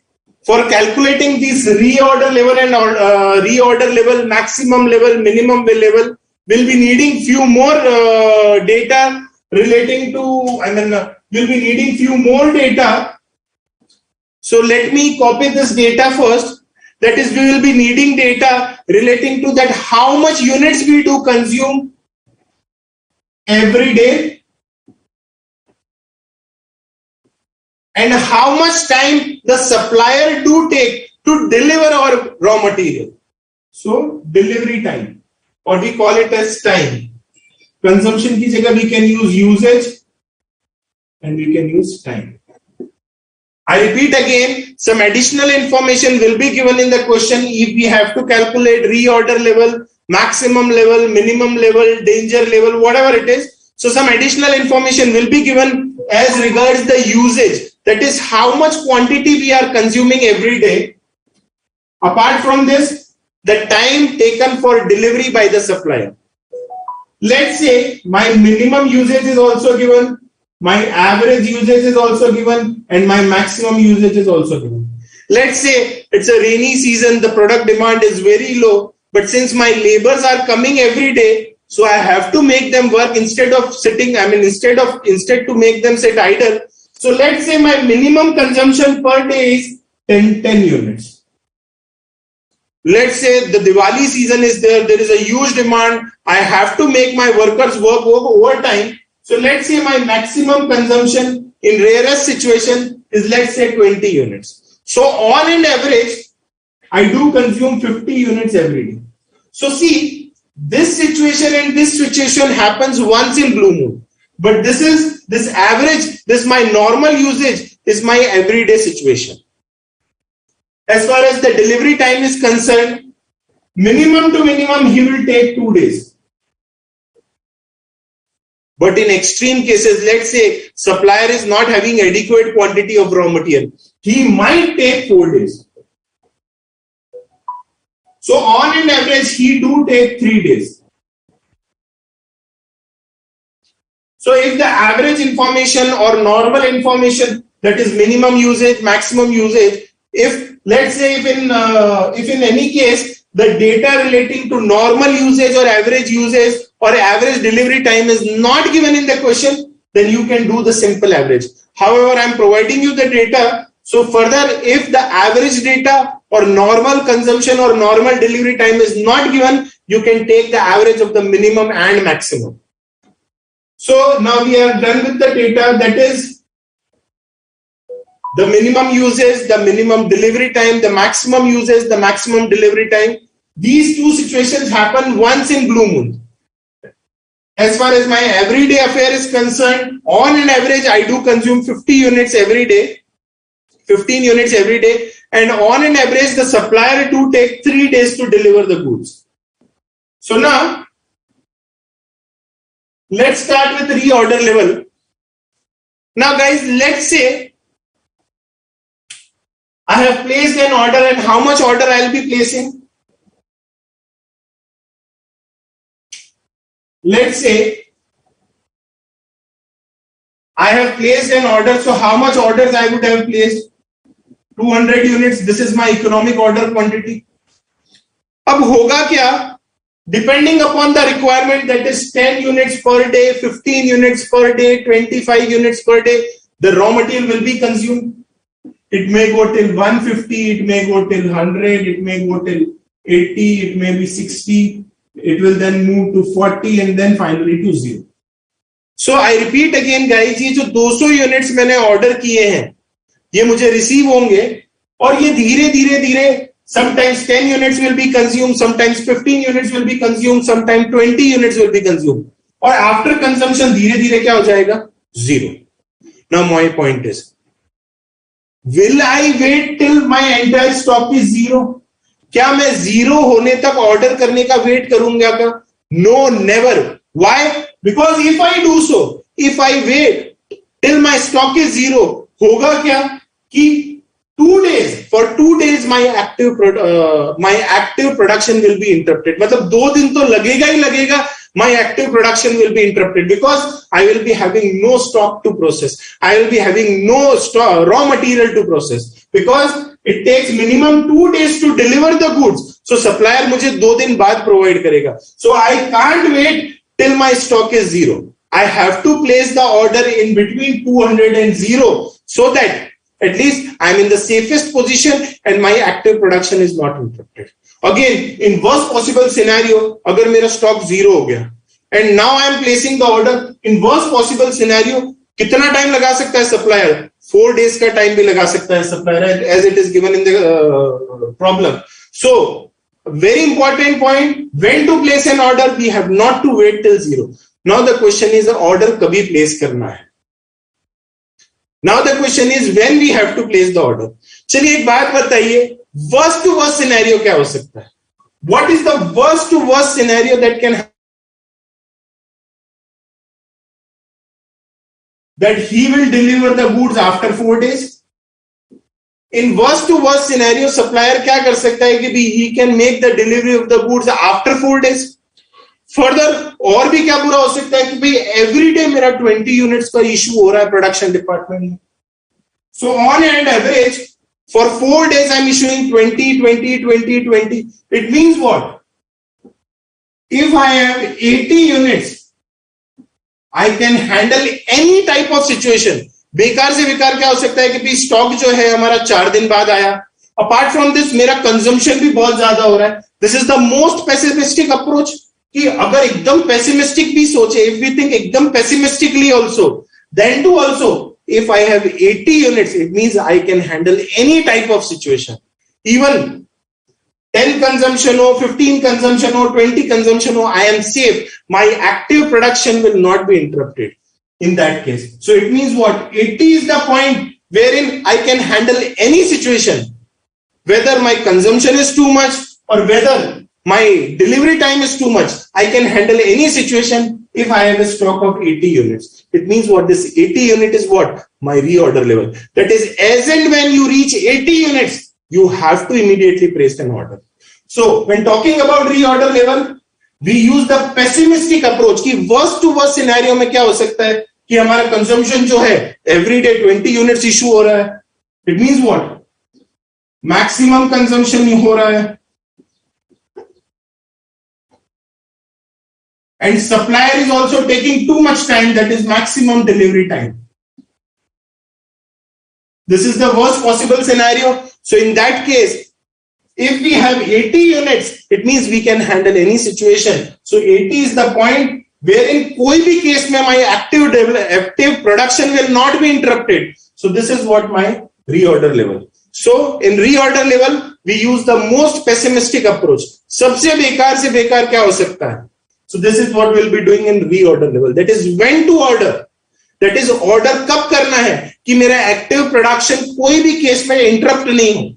That is at 80 units. Once you reach 80 units, it's an alarming situation that you have to place an order. But yes, we are safe. If we have 80 units, it means we can handle any type of situation. So this 80 units is my reorder level. If you guys have any doubts in this point, you guys can please ask me.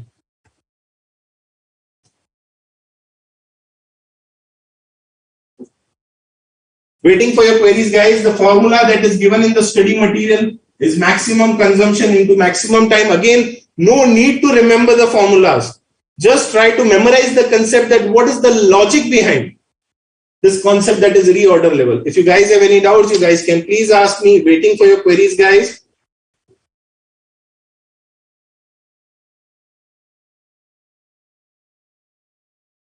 Tanishka Agarwal, sir, but what if in case the usage grows to 25 units? See, I have given the data that max to max usage can go up till 20, not above 20. This is the worst possible situation. 20 से unit से ज्यादा कभी usage हो ही नहीं सकता और 4 days से ज्यादा कभी डिलीवरी टाइम लग ही नहीं सकता. So this is the data as given in the question, so I have followed this data. So if we have 80 units, in worst possible scenario, we can handle any type of situation. So this 80 units is what? My reorder level. Now, how come this 80? 20 into 4, that is 20 units for 4 days. 20 plus 20 plus 20 plus 20 कि अगर 4 दिन भी लग जाए, 4 days भी लग जाए, तो भी my production will not stop in worst possible scenario. So as far as reorder level is concerned, we follow the pessimistic approach to what can happen worst to worst. So in that situation, we should be ready for everything so that our active production is not interrupted. And in that case, this is how we will calculate reorder level. If you guys have any doubts, you guys can please ask me. Yes, there is a formula that is maximum consumption into maximum time.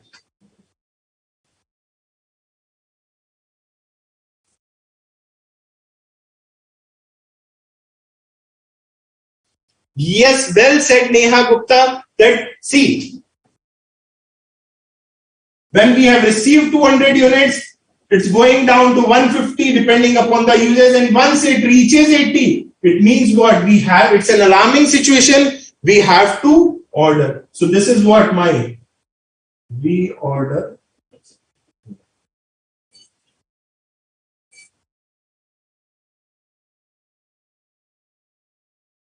If you guys have any doubts, you guys can please ask me.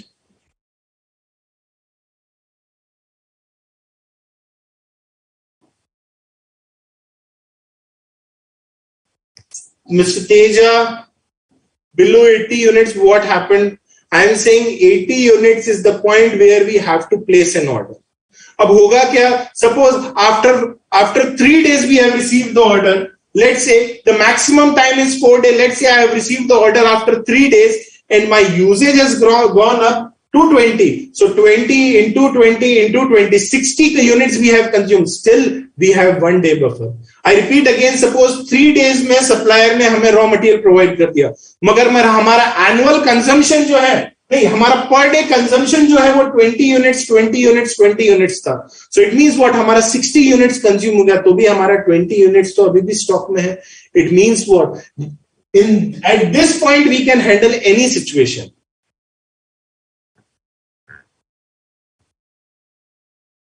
Yes, well said, Mr. Gaurav Gupta. No, dear, these are the levels of stock. It has nothing to do with carrying cost and ordering cost. This is explained in quantitative terms, not in monetary terms. Whereas these cost, carrying cost and ordering costs are the monetary figures. Anyone else having any doubts can please ask me. This reorder level is over now. That is when to order. आपको order कभी करना है. When to order. So at this point, once we have 200 units, we started consuming units in the sometimes 10 units, sometimes 15 units, sometimes 20 units. But once it reaches this level of 80 units, yes, it's a situation now where we have to order. Because worst to worst possible situation में हो क्या सकता है कि 4 days हमारे पास raw material नहीं आए और एवरी डे 20 यूनिट्स जो है कंज्यूम हो, तो भी हमारा stock at the end of the day zero होगा. बट जिस दिन जीरो होगा उस दिन we will be getting our fresh stock of raw material.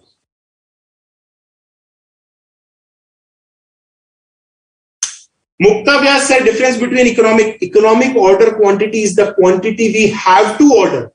This is the quantity we have to order and this is when we have to order. Order कब करना है, कितना करना है, we know that is 200. But कभी करना है order, that is what we call as reorder level. I repeat again, reorder level, order कब करना है, कितना करना है, that is economic order quantity.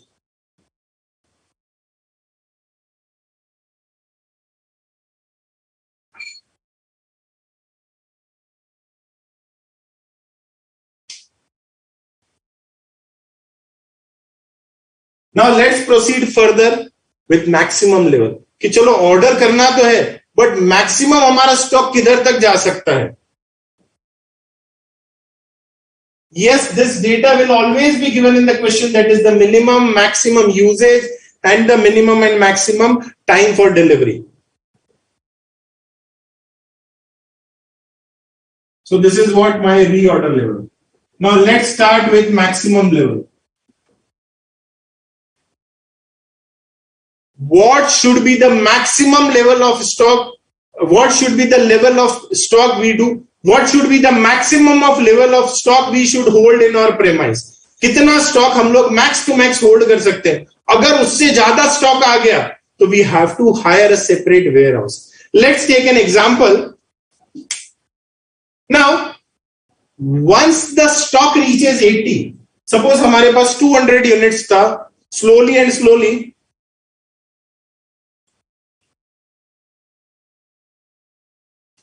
yes, Mukta Vyas, perfect. Now, we have 200 units. Once it goes down to 80, it means what? This is the point where we have to order. And how much quantity we have to order? 200 units. कि भाई जब कभी भी आप 80 के level पे पहुंच जाओ, immediately ask the purchase department, immediately issue purchase requisition to the purchase department कि we need 200 units. So now, हुआ क्या? Let's say once I reach 80, I will call the purchase department, immediately place the order. Suppose जैसे ही order place किया मैंने, after 3 hours I received the goods. After 3 hours, let's take an example. I repeat again, guys. My order level is 80. As in when it reached 80, I called the purchase department and कि भाई purchase करो. And the supplier provided the goods within 2 hours. It means what? What will be my maximum stock level? कि भाई 80 तो हमारे stock में पड़ा था और कितना आ गया? हमारा 200. That is my reorder quantity. So this will be the 280 will be the my maximum stock level. But very important, guys, here in this case, they are clearly saying that at least they will take the time of 2 days. So this answer is incorrect. I repeat again, if we are getting the order immediately the same day, this will be the maximum stock level. But from this question perspective, this answer is not correct. Why? Because it is clearly mentioned in the question. Because it is clearly mentioned in the question that supplier कम से कम 2 दिन तो लेगा ही लेगा. So is this the maximum stock level? No. इसमें से कुछ ना कुछ तो लेस होगा ही. अब कितना लेस होगा? Very important. The minimum time and the minimum consumption. Why minimum time and minimum consumption? Let's say आज मॉर्निंग में मैं अपने घर से निकला with carrying, after carrying a note of 2000. Now I have to calculate the maximum savings. So what I will do? I will deduct the minimum expenditure. So to get the maximum, we have to deduct the minimum. So in that case, 80 is my point. I will be ordering 200 units and it will take minimum 2 days and my minimum consumption is 10. It means what? 280 minus 20. 260 is my maximum level. Once my stock reaches 260, now it is an alarming situation. अगर इससे ज्यादा आ गया, अगर हमारे पास in any case 260 से ज्यादा stock आ गया, then in that case we have to get a new warehouse on rent. Again, my rent cost will increase. So in that case, my maximum level should be 260. अभी काफी students को ये doubt आएगा कि sir आपने minimum ही क्यों less किया? Why not average? Say, let's say I have 80 units in stock and I have got the economic order quantity of 200. अगर मैं average भी minus करता हूं, so this will be 15 into 3, that is 45. So now 80 plus 200 minus 45, this will be 235. Is this the minimum level? No. Is this the maximum level? No. Because इससे ज्यादा level भी हम लोग maintain कर सकते हैं. We can maintain the maximum level up to 260 units. So this is what my maximum level.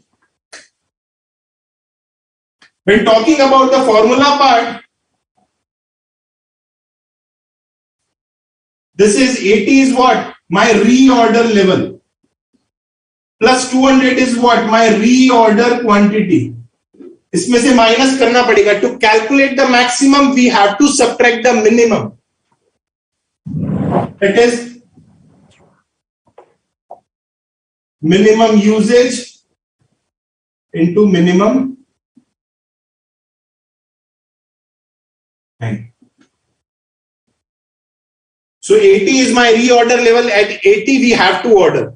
How much quantity we have to order? 200. So if the supplier provides me the goods on the same date, my maximum level will be 280. But no, it is clearly mentioned in the question that it will take at least 2 days. कि कम से कम 2 हुआ क्या कि ये 2 दिनों में बहुत कम से कम कंजम्पशन हुआ. I repeat again, in the worst possible case क्या हो सकता है कि supplier will deliver us the goods within 2 days, and in these 2 days we are hardly consuming any stock. That is 10 units only per day. So it means what? Worst to worst possible situation में सिर्फ 20 units ही कम होगा. So max to max we could maintain the stock of 260 only. That is my maximum level, guys.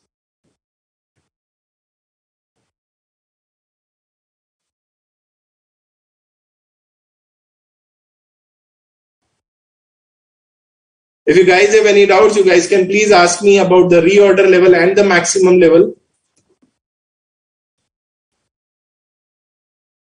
Waiting for your queries, guys.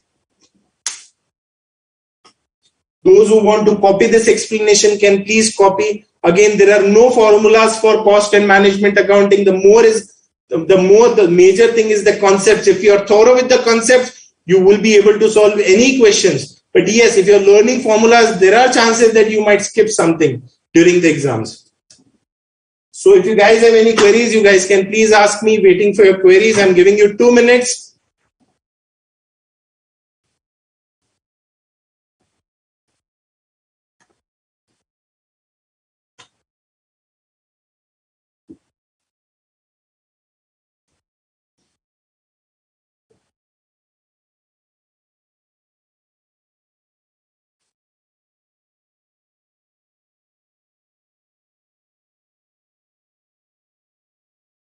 Mukta Vyas, sir, when everything is annually, why you are considering time in days? See, we are not getting the delivery of goods after a year or so.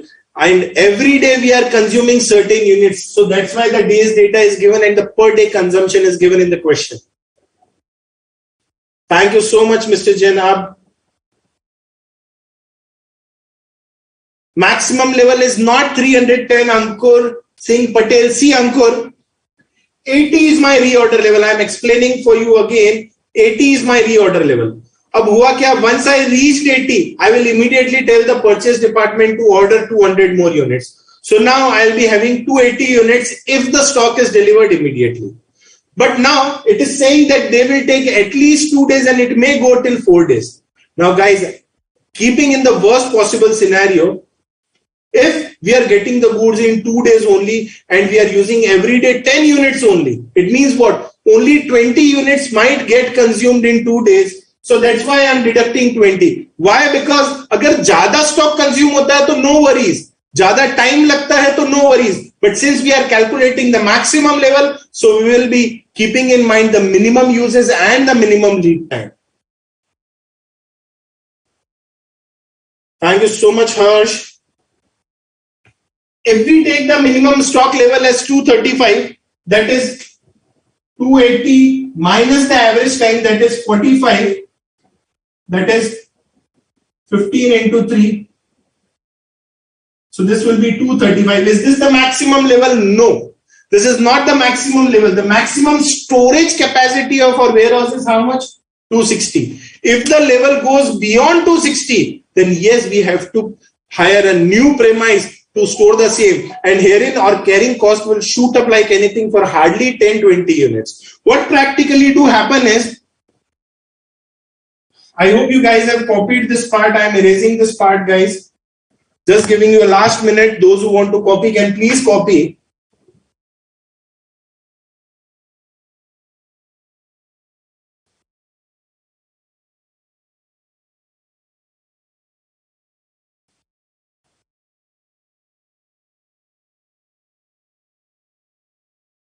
Let's say I have calculated the maximum level. I have a warehouse wherein my storage capacity is up to 260 units only. But let's say in a particular situation हुआ क्या कि अगर मेरे पास ज्यादा stock आ गया, So in that case, this warehouse is full. We have to hire a separate warehouse. Let's say 280 units are there. So for extra 20 units, again, we have to hire a separate warehouse. So that is the necessity to calculate maximum level. That is within our premise, how much maximum we can store. So that we can keep a check on the rental cost. That's what it is. Yes, Tanishka Agarwal, we can say more or less.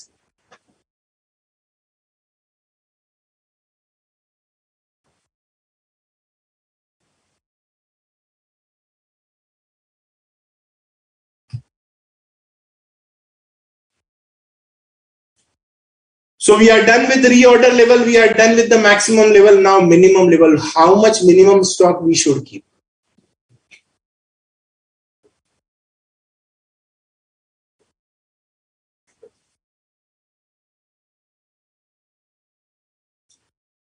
Technically speaking, the minimum level 0 भी हो सकता है. I repeat again, technically speaking, the minimum stock can be 0. उससे ज़्यादा क्या होगा? But yes, if the stock is 0, or active production will be interrupted, and that is not my object. My object of inventory control is what? मेरा inventory control का object क्या है? Very simple. That is that we should maintain that much of stock. That first thing, we should maintain that much of stock. First point, that is the active production is not interrupted. Second object of inventory control is what? That we should avoid avoid overstocking. So this object will not be fulfilled if we goes down to 0. Then what is the minimum level? Now guys, very simple guys. As I told you, this 80 is my reorder level. As and when I will reach 80, I will order the goods immediately. But आने में कुछ तो time लगेगा. As and when I order, when I reach 80 units, I will place an order of 200 units. But goods might take some time to deliver. Further, our consumption may vary. So it will be 80 units minus something, because 80 units पहुंचते ही मैंने order place कर दिया. But जब तक order हमारे पास आएगा, till the date we will receive the order, some units will be consumed. Now, very important guys, these two situations, minimum and maximum, happens hardly once in blue moon. But this is the daily scenario, that on an average we consume 50 units, and on an average we do take 3 days to, on an average the supplier do take 3 days to deliver the good. So this is my regular situation, and these two are the worst possible scenarios. So in that case, from 80 units we will assume that on an average we are going at a decent pace. We are consuming we are consuming on an average 15 units, and keeping in mind that supplier will also do the same. So this is how we will calculate the minimum level. That is, from 80 units, we will deduct the average consumption and multiply it by the average lead time. Why? Because these two situations can occur once in blue moon, but this is the daily scenario. So this is how come we will get the minimum level. That is 80 minus 45. This will be the 35 units. Minimum level somewhere exists between 80 and 0, because at 80, I repeat again, at 80 we will place the order. So order place करने के बाद कुछ तो time लगेगा. So this will be in between this. और उस time में we will be consuming certain units, but we will not wait till 0, because just a second guys, I need water. In the meantime, Vipin, with your permission, I just would like to add that when we are attempting this level of questions, first of all, you read the questions very well. Try to understand that what are the information which is given, particularly when we are calculating the annual demand. Sometimes the annual demand is given, let's say for an example, data is given in a week, data is given in a month. So when we are converting that into the annual demand or annual consumption, you need to be very, very careful. Similarly, while calculating the ordering cost and carrying cost, try to understand that what information which is given. And as Mr. Vipin has said correctly, students, that you need to understand the concept. If you understand the concept, you need not to remember the formula as such. Like for an example, we do the numericals, we don't remember the formula. We always try to understand that what is the concept, and according to that we solve the problem. So please follow that advice which is given by Mr. Bipin, and this kind of questions are very common. Only things, the varieties can be too much. So all varieties of questions you please practice. Mr. Bipin, you please carry on. Thank you so much, sir. Thanks for your kind support. Now, guys,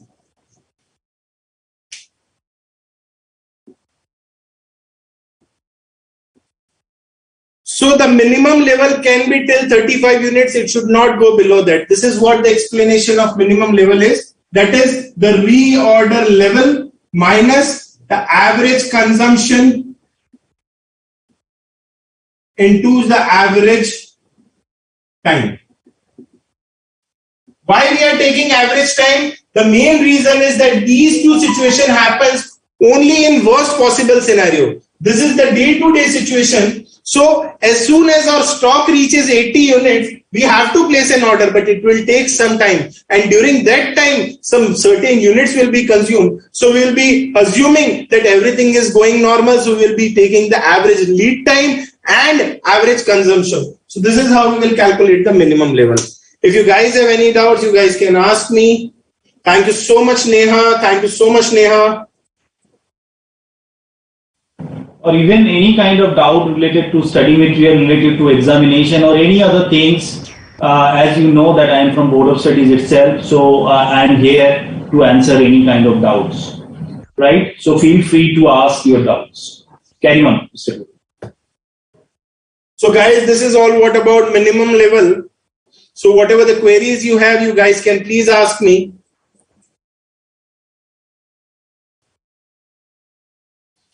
Now, Karthik Gupta sir, what is the relevance of minimum stock level like at ROL or reorder? I mean, I didn't get your query. See, the main thing is that we have to keep a check on the maximum stock level. The second thing what we discussed is reorder level. That is when you have to order so that you can, face the worst possible situation. And what is the minimum stock you should maintain? I'll be discussing this part with the help of a basic day-to-day situation. So those who want to copy this part can please copy or can take the screenshot. I'll be explaining, I'll be summing up this part again. So if you guys have any queries in this part, you guys can please ask me.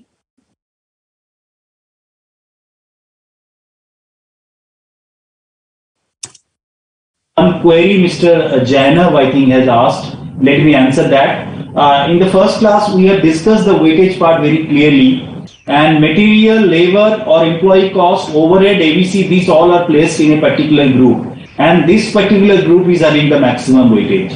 And material is one area where both the numerical question can come as well as theoretical questions can also come. So we need to give a lot of importance to this particular chapter.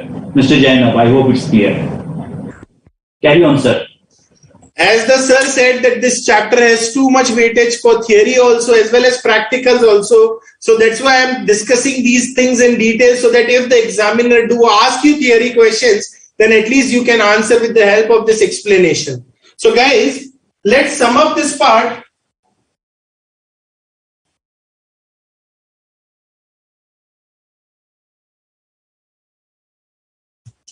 Let's say, to keep the things very simple, to make you understand more practically, let's say I have a water tank installed at my terrace. This is the water tank that I have installed at my terrace. Now, what will be the maximum level? This will be the maximum level. Once the water reaches this level, it means what? There is an alarm that either you please put the machine off or you stop the water, because else it will lead to overflow and it will be a wastage of water. What should be the minimum level? Very simple. This should be the minimum level so that we can cater all the requirements. What will be the average level? Somewhere between minimum and maximum level, this will be the average level.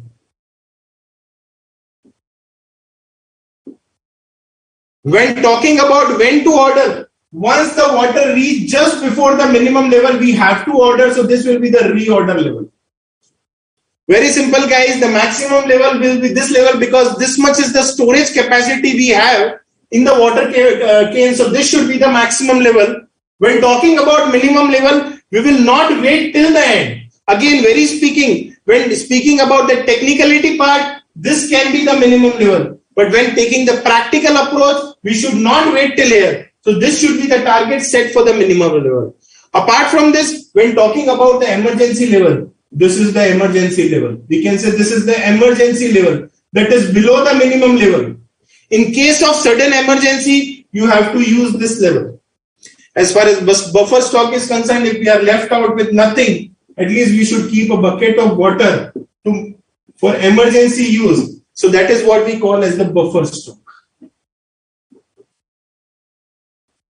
I read again, guys, this much is the maximum level. This will be the minimum level. Somewhere between maximum and minimum, this will be the average level of stock. So again, guys, what is the formula for average level? Minimum level plus maximum level divided by 2. Emergency level, just to meet the emergency requirement, but in certain cases, if there is an extra requirement, there should always be a buffer stock. For exports order, when talking about the industries part, for export orders, we should maintain some sort of buffer stock. So this is all what about the concepts. Let's sum up. Reorder level, that is the level where we have to order. When talking about the maximum level, this should be the maximum level. That is, it represents the storage capacity of our warehouse. When talking about the minimum level, that is, it should be below the reorder level, assuming that there is an average uses of raw material and average time that will be taken by the supplier. So this will be below the reorder level. So reorder level minus average time into average uses.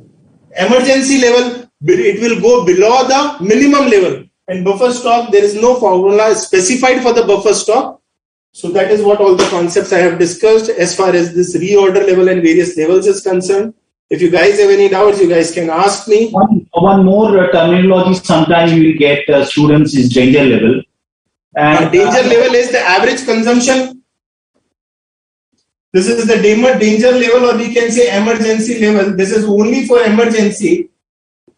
So danger level, there is a formula given in the study material, that is average consumption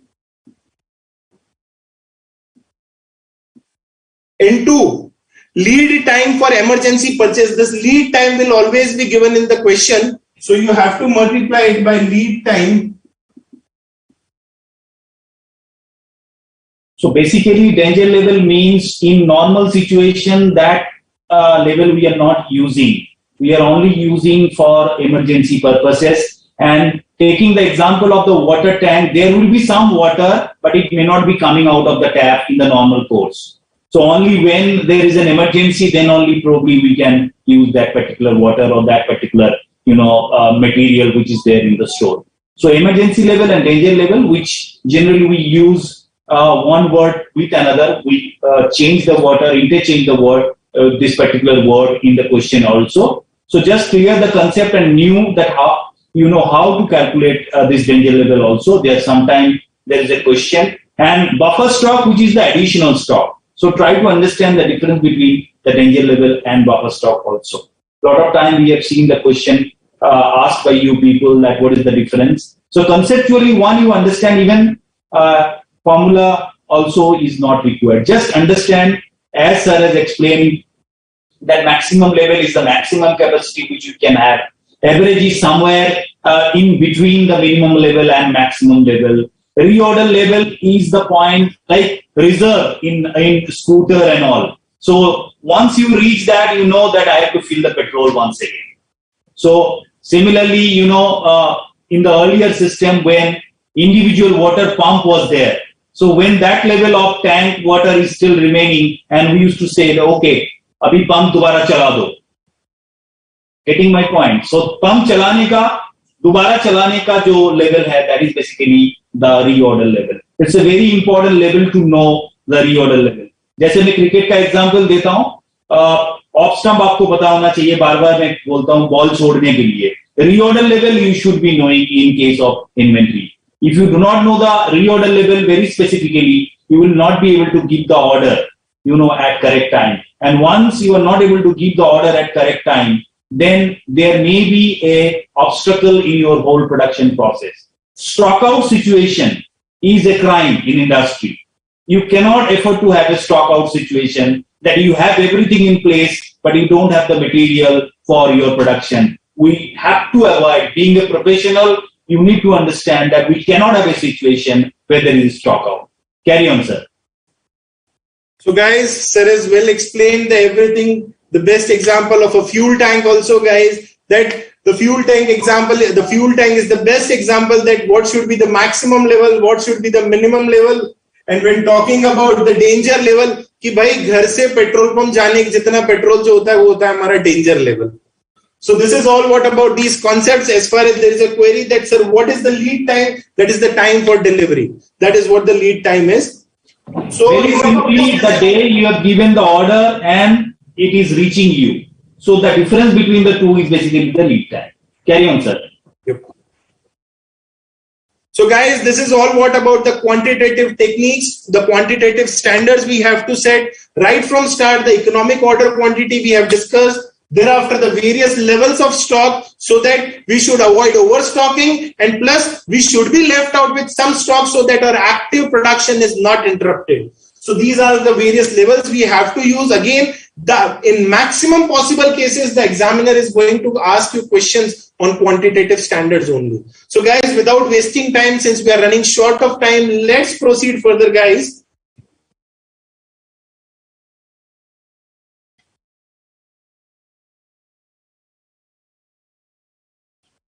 Moving towards the next part of inventory control, that is, one second.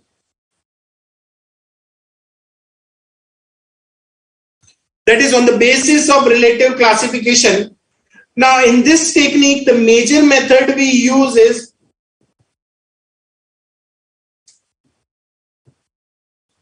ABC analysis. It means what? ABC analysis. Let's say we have a huge godown and there are various types of stock we do keep so that to maintain our production system working efficiently. Now, there are certain products which are in very nominal quantity but have high value. So ABC analysis says that you have to categorize all the inventory in three parts: A category, B category, and C category. When talking about the A category part, it covers those inventories which are of very small in quantity, but they have high value. So these will be categorized in A category. I repeat again, the raw material, the material which are having high value and they are minimum in quantity, but having high value or high investment is involved in this, they will be kept under A category. When talking about B category, the average cost of inventory and the average inventories which we are handling. When talking about C category, it contains the bulk quantity of goods, but having a very less investment block.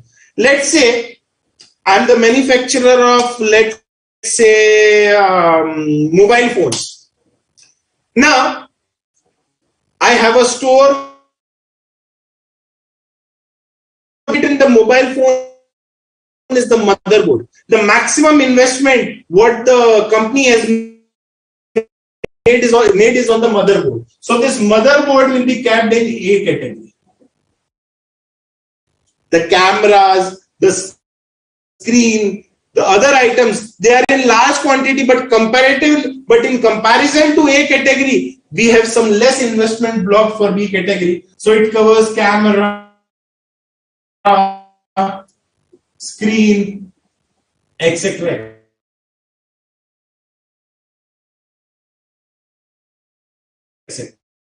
Number, that is, let's say the plastic body, along with mobile, so the category. So now this technique says that the since the maximum investments are blocked in A category, so max internal control, so inventory control should be there on B, and C having huge quantity.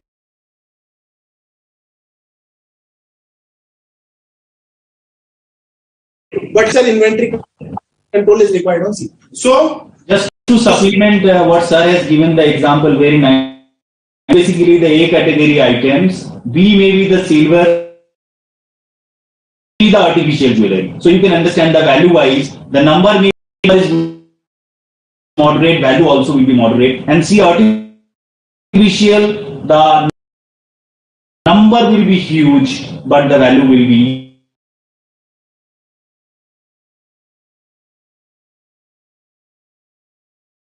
inventory valuation.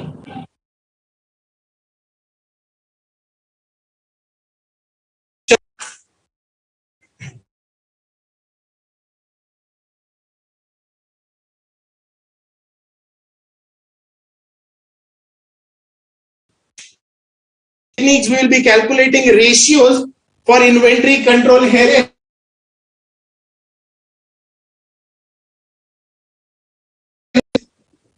Inventory turnover ratio.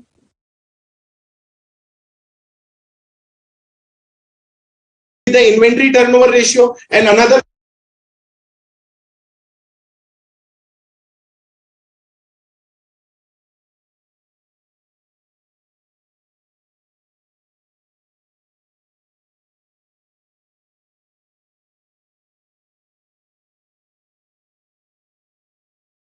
analysis.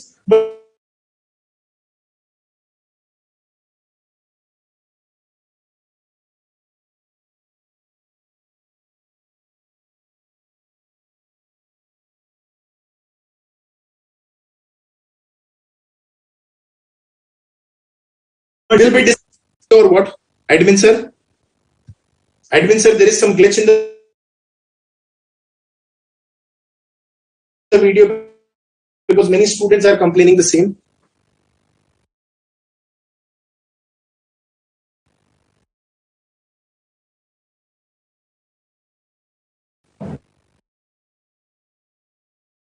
Fine guys. So now we'll be discussing the ratio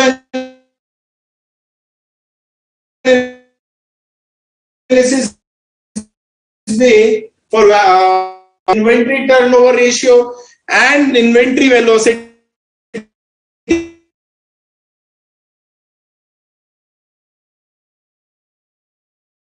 Number 11, wherein it is given the trend divided by average stock of raw material.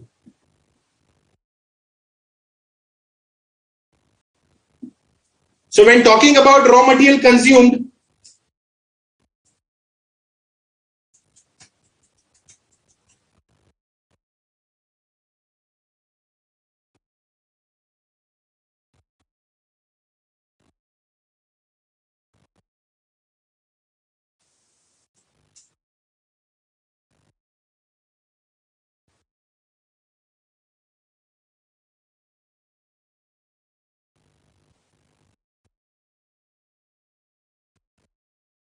Admin sir, there is some technique. Can you hear me, sir? I can hear you.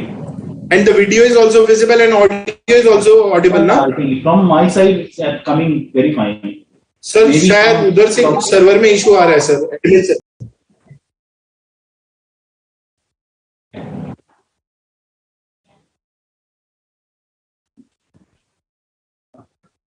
अभी हमको 2 minute session hold कर लो. Just hold the session for 1-2 minutes.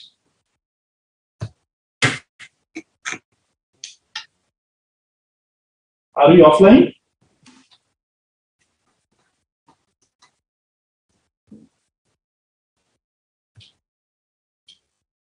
हम लोग offline है online है?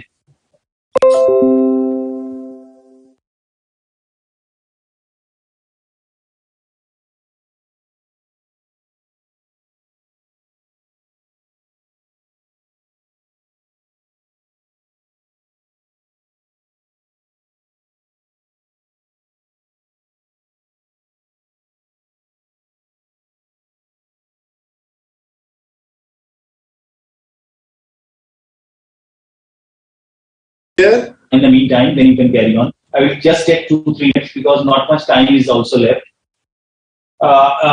Students, that there is another concept of when we are keeping the stores ledger, and there are mainly 3 concepts which is given in the study material as well, and you need to know. One is LIFO, last in, first out.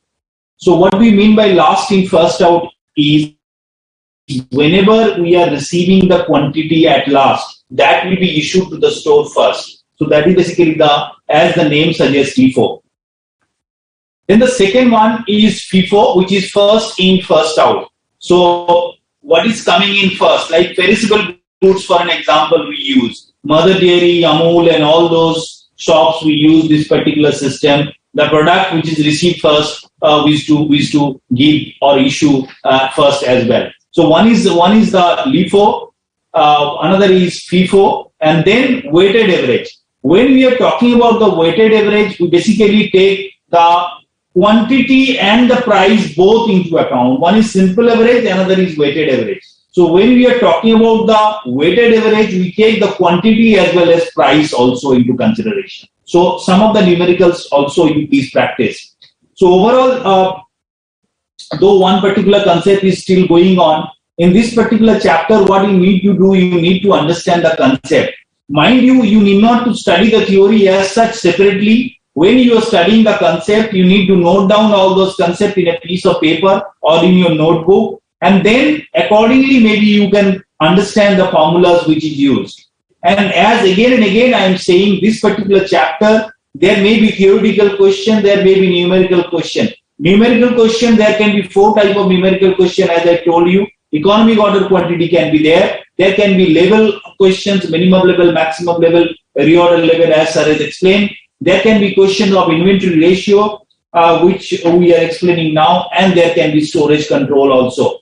Then from the theoretical part, the difference between stores ledger and bean curve, bills of material definition, treatment of different things like wastage, scrap, defective, obsolescence, what are the treatment of those? So these are the overall things which you need to go through in this particular chapter. Do you have any query in the meantime? If you have any query, you will let me know. Okay, ABC analysis, A category item, B category item, and C category item.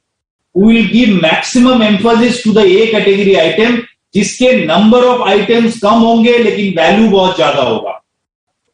B category item, where the number is moderate, value is also moderate. And C category item, where the number will be huge, but the value will be very, very less. So this is basically the ABC analysis, or always better control analysis. Is it clear now?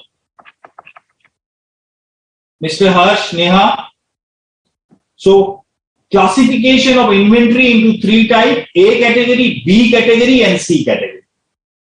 A category, where the value is maximum and the number is minimum. B category, value is moderate and number is moderate. C category, number is huge but the value is less. Jewelry shop example I have given. Gold number will be less but the value will be maximum. Silver number and value will be moderate, and artificial jewelry and other items, maybe the number will be huge but the value will be less. Is it clear? Neha, Harsh, Sushil? I think now the video, Ankit, is it clear? Riya? Okay. Mr. Bipin, now you can continue, please. Everything is sorted out, kindly continue. Sorry guys for the technical break. I mean, there were some issues with the video. So guys, now let's start with the next part of the chapter, that is ratio analysis.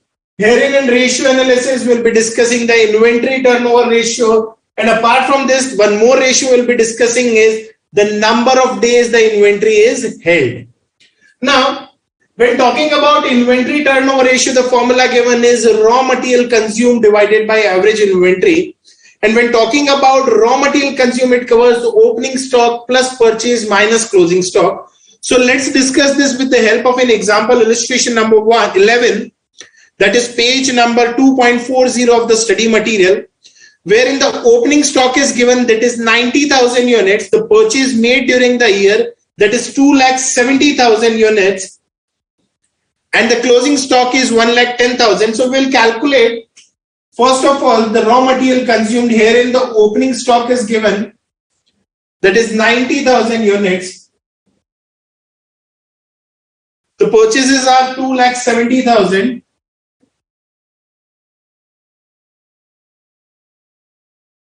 And the closing stock is also given, that is 1,10,000. So my raw material consumed will be how much? Very simple, guys.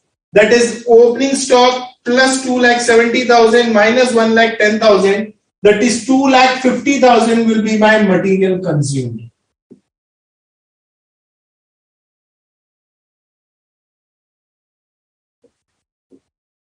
So by applying the formula, raw material consumed is 2,50,000 divided by average stock of raw material, that is 90,000 divided by 90,000 plus 1,10,000 divided by 2. So this will be 1 lakh now.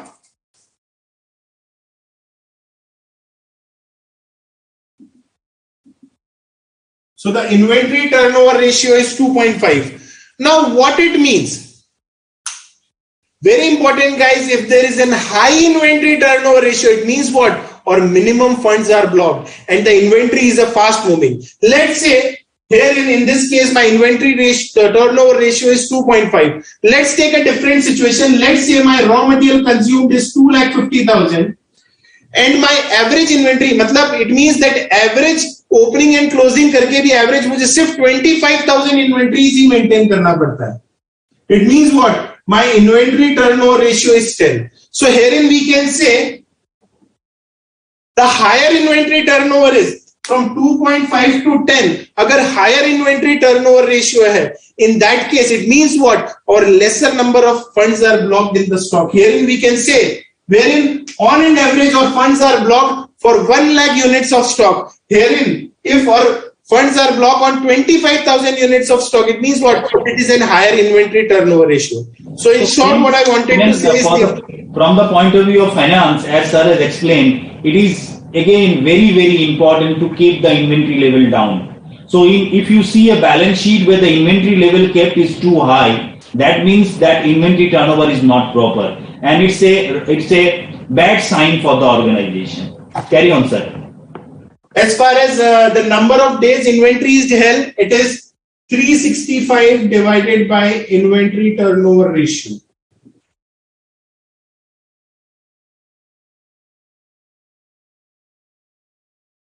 That is 365 divided by 2.5. It means what? My inventory cycle is completed in 146 days. My inventory cycle is completed in 146 days. So these are the two ratios what generally the examiner do ask, that is the inventory turnover ratio and the number of days the inventory is held. So this is all what about inventory control technique in case of ratio analysis. So this is all what about this part. So now there are few points that the students are raising. So we are running short of time. If possible, I'll try to discuss few concepts relating to LIFO, FIFO, and the other part that is left out is treatment of wastage and scrap, because few students have to for article share. Given a brief. LIFO, FIFO, I just given a brief when okay. So treatment of wastage and scrap. Just give you a little briefing about wastage and scrap. See, if it is due to normal reason, the more or less the treatment is same. But if it is due to normal reasons, then it will be absorbed by the cost of good units. But if it is due to abnormal reason, I repeat again, if it is not due to normal reason, the value will be absorbed by good units. As far as if it is due to abnormal reason, then the amount will be transferred to costing P&L. So more or less the treatment is same for waste, scrap. More or less the treatment is same for waste and scrap or spoilage, whatever it is. If any scrap value is realized, then it will be deducted from the total cost. So this is all what about this session. This is material costing is over. If you guys have any doubts, any queries, you guys can post me.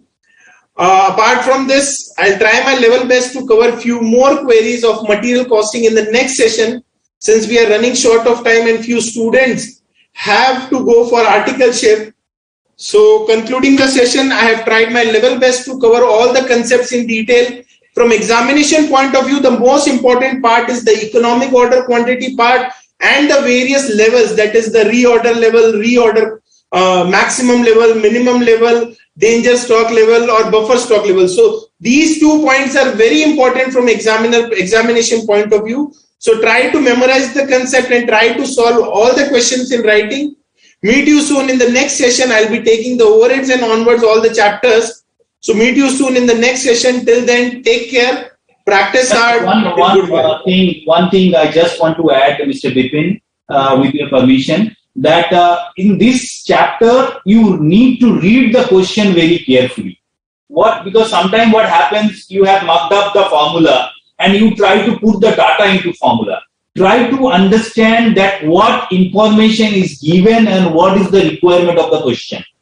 Once you understand that what information is given and what is the requirement, accordingly you try to place those data into the question. Like annual demand, carrying cost, so all those discount given, so all those data can be given in various forms. Similarly, labels also, different words can be used. Lead time, sometimes it can be say delivery period.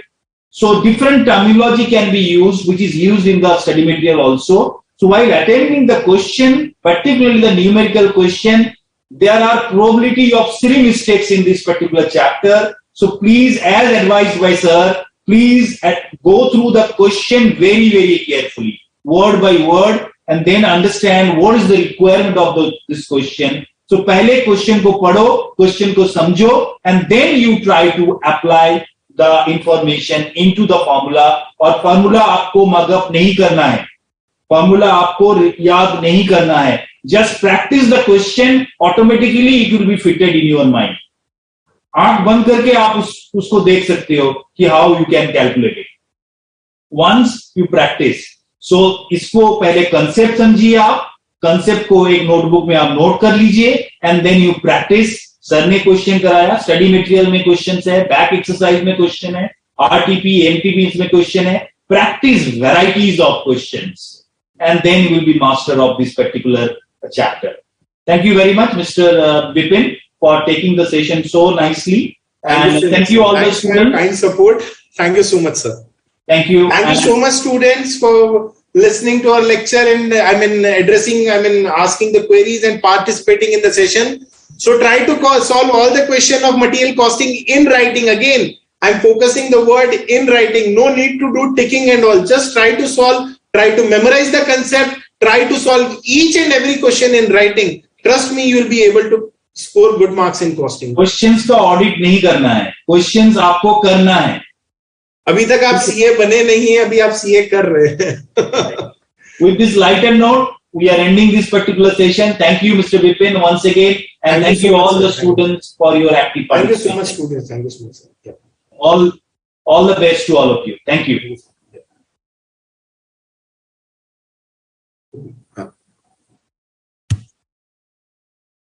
Yes, sir. Yes, sir.